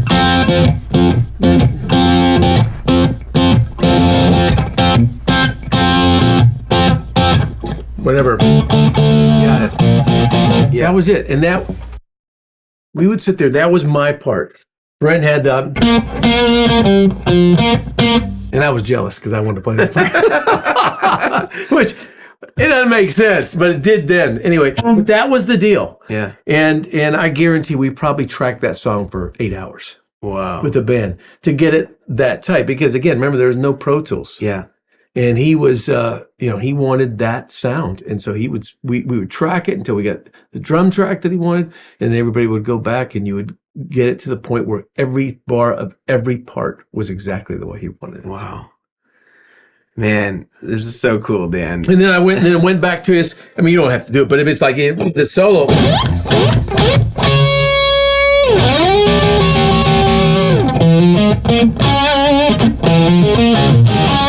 That was pretty much, again, a Brent Mason. You get.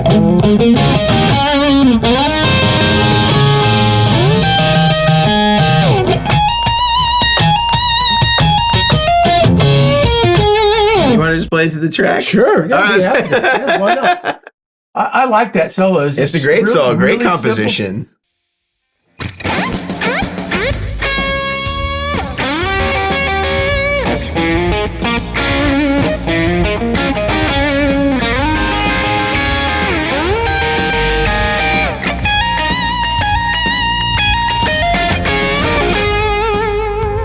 And yeah, no fast lick, so it's easier, right? But that, that was the kind of thing. He liked solos that you could hum. Yeah, that was it. And if you diatonic, maybe. I mean, think of a Journey solo you can't hum. Like how iconic those are. Yeah, and I know Neil always wanted to play. Neil always, whenever he was playing live, he would shred on the end. But anyway, yeah, that was, again, every song on all those records is a study. Yeah. In everybody's parts. It's not just guitar parts, but he would milk every last little bit of you into each one of those things. And it was, it set the stage for what I was going to become when I grew up. Yeah, man, this is so cool, Dan. I'm just so grateful you were willing to go through all those songs with us. This is humiliate myself on a couple of those. Yeah. No, man, I think there's nothing but dignity here as far as I'm concerned. Thank you. But one thing that I like to do with all of our guests at the end is have you look at a few photos from days past and tell us a little bit about the context of what was going on there. And so I've got a few here for you. If I could just take my telephone. Okay. What I have from a few of your fans are some video questions. Oh, okay. That I've pre-selected that are things that the loyal fans of yours want to know. And so I'll show you a combination of the two. Let's start first with this photo right here. And we talked about this a bit already, but this is a still from the Session Guitarist Instructional. Mm-hmm. And can you tell us a little bit about how that came to be, the whole video? You said it was a Japanese production. How did this all happen? I was still, this is post Giant, right? Or near the end of Giant, somewhere maybe between the two records. Okay. Yeah, we were probably still doing some stuff. Well, you definitely did songs off of Time to Burn on there, so. Okay, so right post of that record. Yeah, I mean, and we weren't making, that good of a living off our band, let's be honest, And so, yeah, I mostly know them as being a studio guitar player, and they showed interest. It probably wasn't like some ridiculous money incentive, but it was probably a decent paycheck. And and I enjoy talking about it because there is an art to being a session player. So yeah, we just got the band together And I think Alan had moved on at that point. It was Larry Hall playing keyboards. Uh-huh. But we just sat up in I think that was Quadraphonic Studio. I believe that was that one, right? Something like that.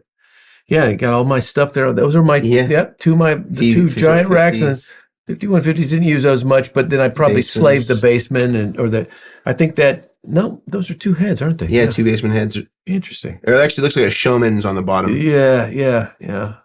But no, it was just an idea, and they picked the songs. I think we did a couple jams on the thing. Yeah, I did some giant references, and it was. I don't know that it was that well thought out, but it still lives on the internet. A lot of people still do ask me about and talk about some of that stuff. Yeah. Do you have you ever watched any of it like retrospectively, or you're kind of just like just little bits? I cringe to watch myself though. So that hair. Well, we'll do one picture and then we'll go to one of the questions from a fan of yours. Yeah. So this one is from Papo Camacho. He's located in Puerto Rico. Okay.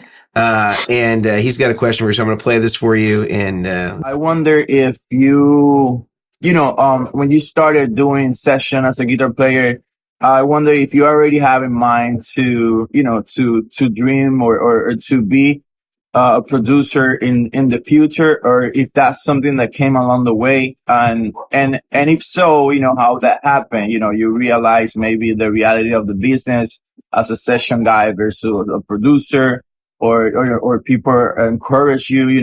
I would like to know that whole process.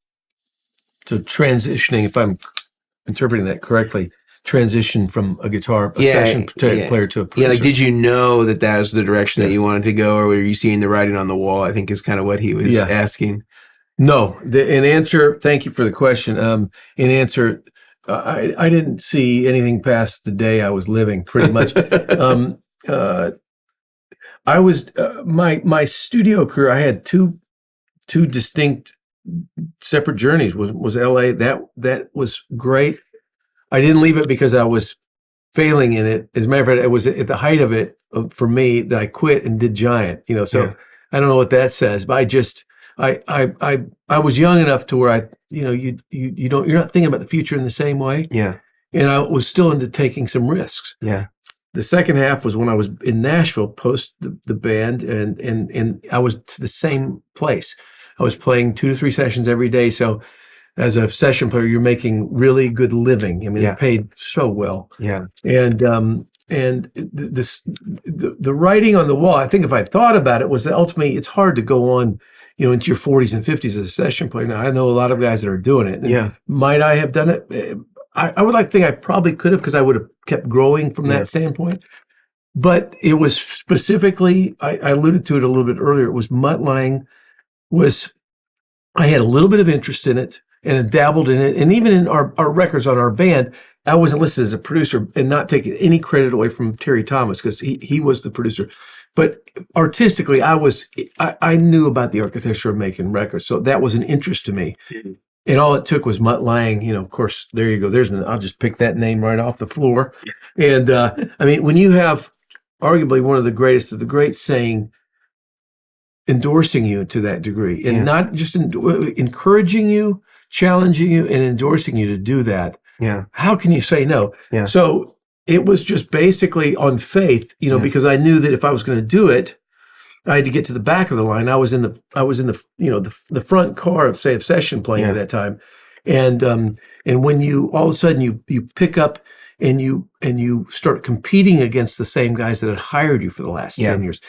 That was a little bit of a leap of faith, but I had enough sense of intrigue. Yeah. Let's say, and it wasn't. But it was not I don't think it was anything was calculated. I think it was just again I was probably in my late 30s. Yeah.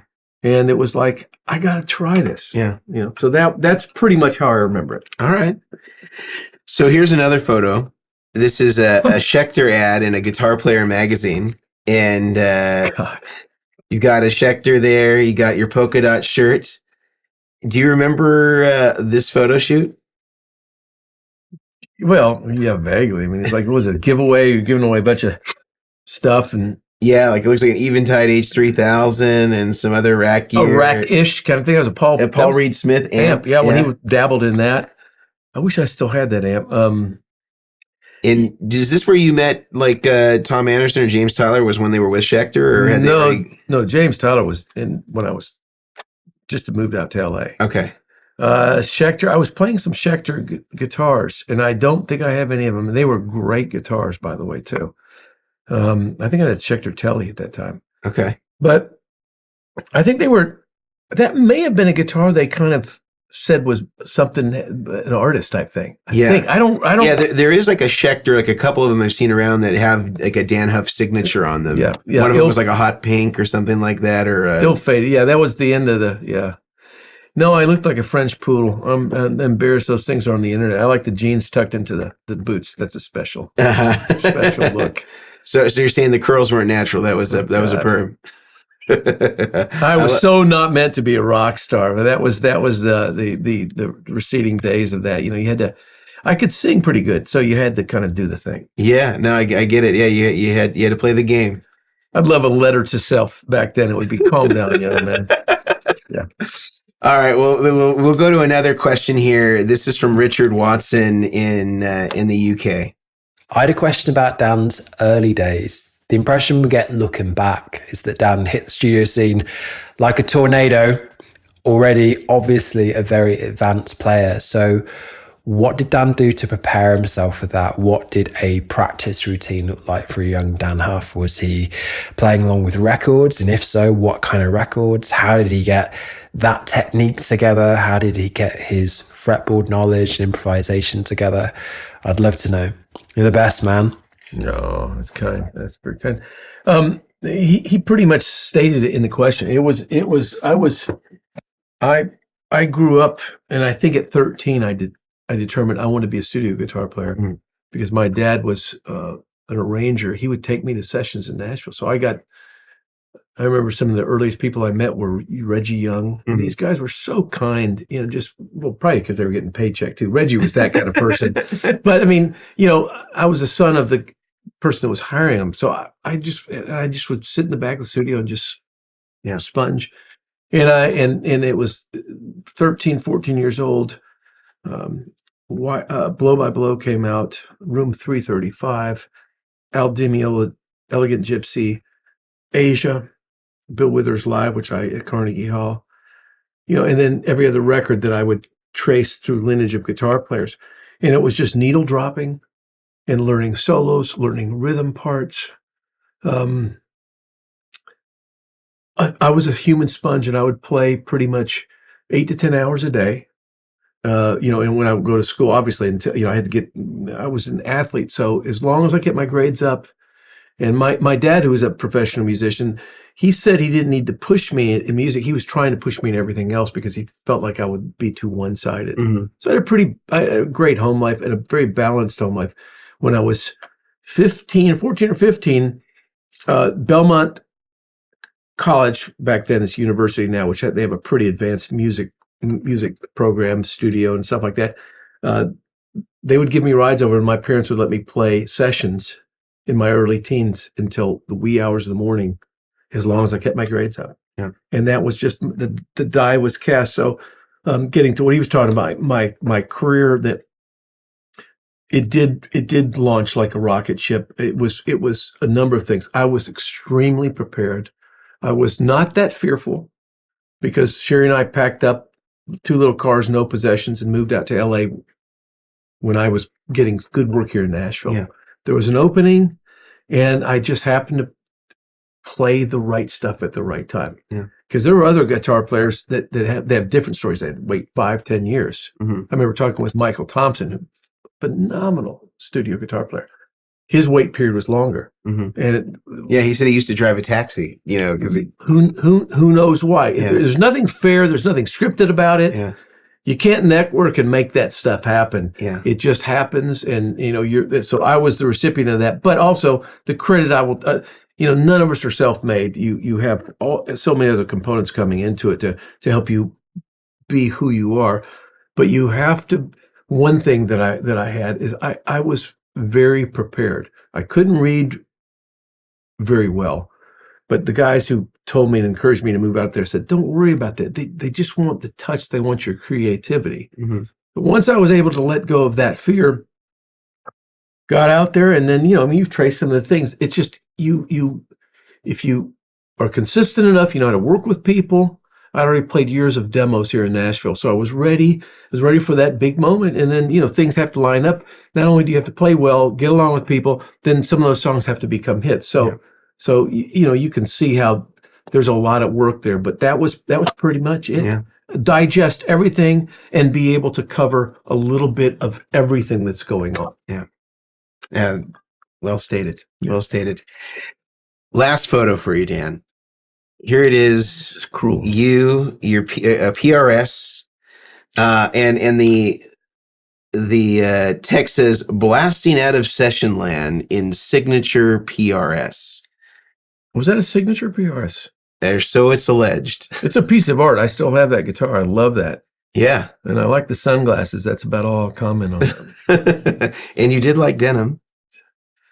Man, it looked like a French poodle. It's my kids, and now my grandkids are finding this stuff out. So it's like, if there's any moral to the story, be careful of how you dress, because it's going to come back to haunt you. So people should have a timeless look. Oh man! Again, those are the letters to your young self. Now, you know what? I have an affinity for this young man here. Yeah, he just looked like he was trying a little bit hard. Well, again, you're playing the game. You don't know what you don't know. No. But this, I had said earlier when we talked, this was an early PRS guitar. I mean, I guess PRS had been around for at least 10 years at that point. Oh, yeah. But were a lot of session guys using them at that time? No. And I think we were still giant during this time. But I loved the sleekness of his guitars. I really enjoyed meeting Paul. And the only thing I made a request to him, because I was not comfortable with 24 frets where my hand would go. Right. I was never in the right spot. So I asked him, well, could he do me a 22? Yeah. And he said, sure, do it. Well, CE22 became a popular model of theirs subsequently. I don't know if it was a consequence of this, but definitely he eventually migrated to 22 frets. Yeah. All right, last question from a fan. This is from RJ, who is right here in Nashville. All right. I wanted to know if you had any funny, cool, interesting LA session stories from the 80s, or maybe some horror stories. Thanks in advance. It's funny because the 80s, I'm a rarity. And again, this is only because I was probably frightened. I had so much natural energy, and I somehow escaped substance. Mm-hmm. LA, that was the height of substance. Right. Cocaine central. So yeah, we heard about the women's restroom at Sunset Sound. Apparently, was the oh man, it's just.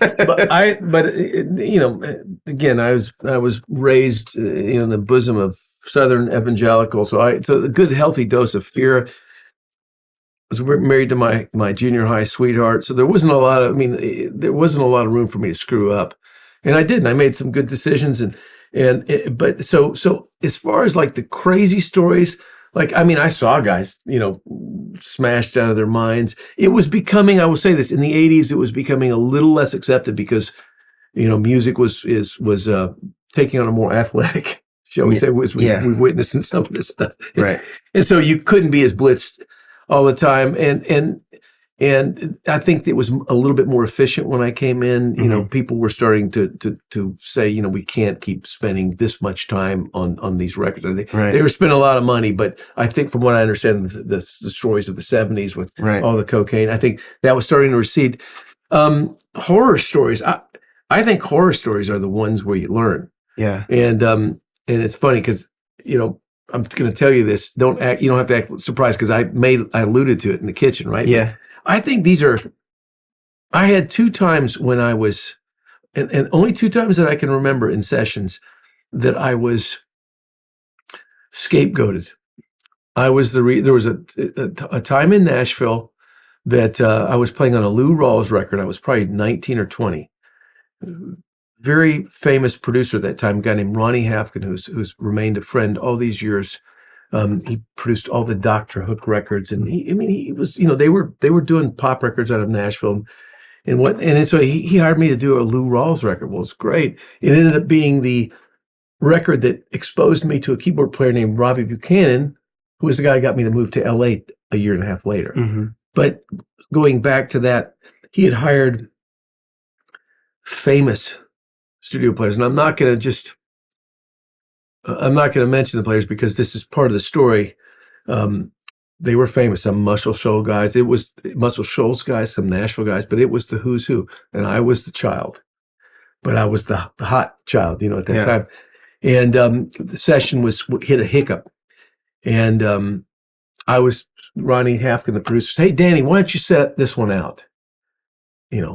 And that's probably as kind as he said. Just why don't you set this one out, Danny? Just go get a cup of coffee. And they cut I went into the kitchen, and I was absolutely defeated, humiliated. I was a good enough musician to know where the problem was coming from, and it wasn't coming from me. And Ronnie came in, and this is the most endearing thing. It's affected everything that I am as a musician or a producer. He came in and very quietly said, "Hey, Danny, I just want you to know it wasn't because of you." And I was like, "You knew?" He said, "Yeah." He said, "But think about this. I got all these legendary players here. That's a club. Yeah. If I signal out the person who was doing it and kept you in there, that thing could have broken apart." He said, "Here's what we're going to do.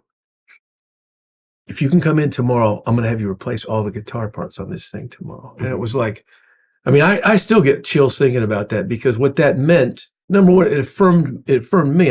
Thank God it was true. Yeah. It saved me the humiliation. Now, in the context, it didn't save me because, they got the track and whatever. Yeah. I was going to go on. The same thing happened to me early on in Los Angeles, and I won't go through the whole story, but it happened on Boz Scaggs Session. The same thing. It wasn't. There were other extenuating circumstances. Again, the humiliation. Down the line, I get to end up playing on Bob's first and only number one record. Bob and I became friends after that. I think all that to say that sometimes, well, not sometimes, when you're a session guitar player, session musician, music is obviously what gains you entrance into it. But you have to be an interpreter of people, of moods, of languages that you don't necessarily understand. You're trying to figure out what a producer, an artist, a writer is trying to say, and you're trying to embellish it, enhance it. Yeah. And there are no two sets of things that are like. And then there are also personality types. Yeah.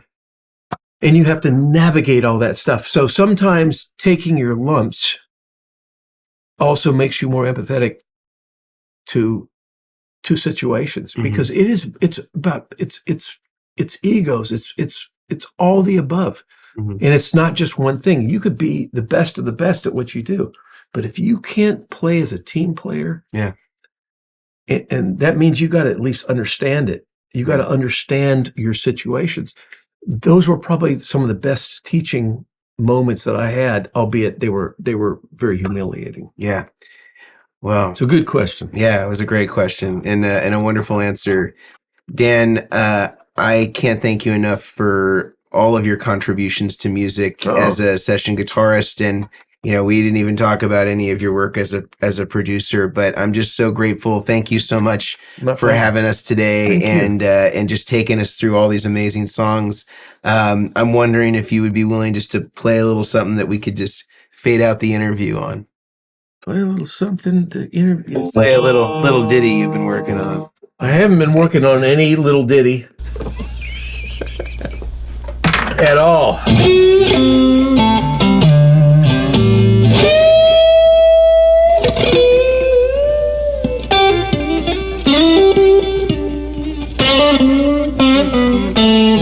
I don't know if that's not a song. Just that's really kind of what I like. That's who I am. Take that. We'll right? take it. We'll take it. Yeah. All right.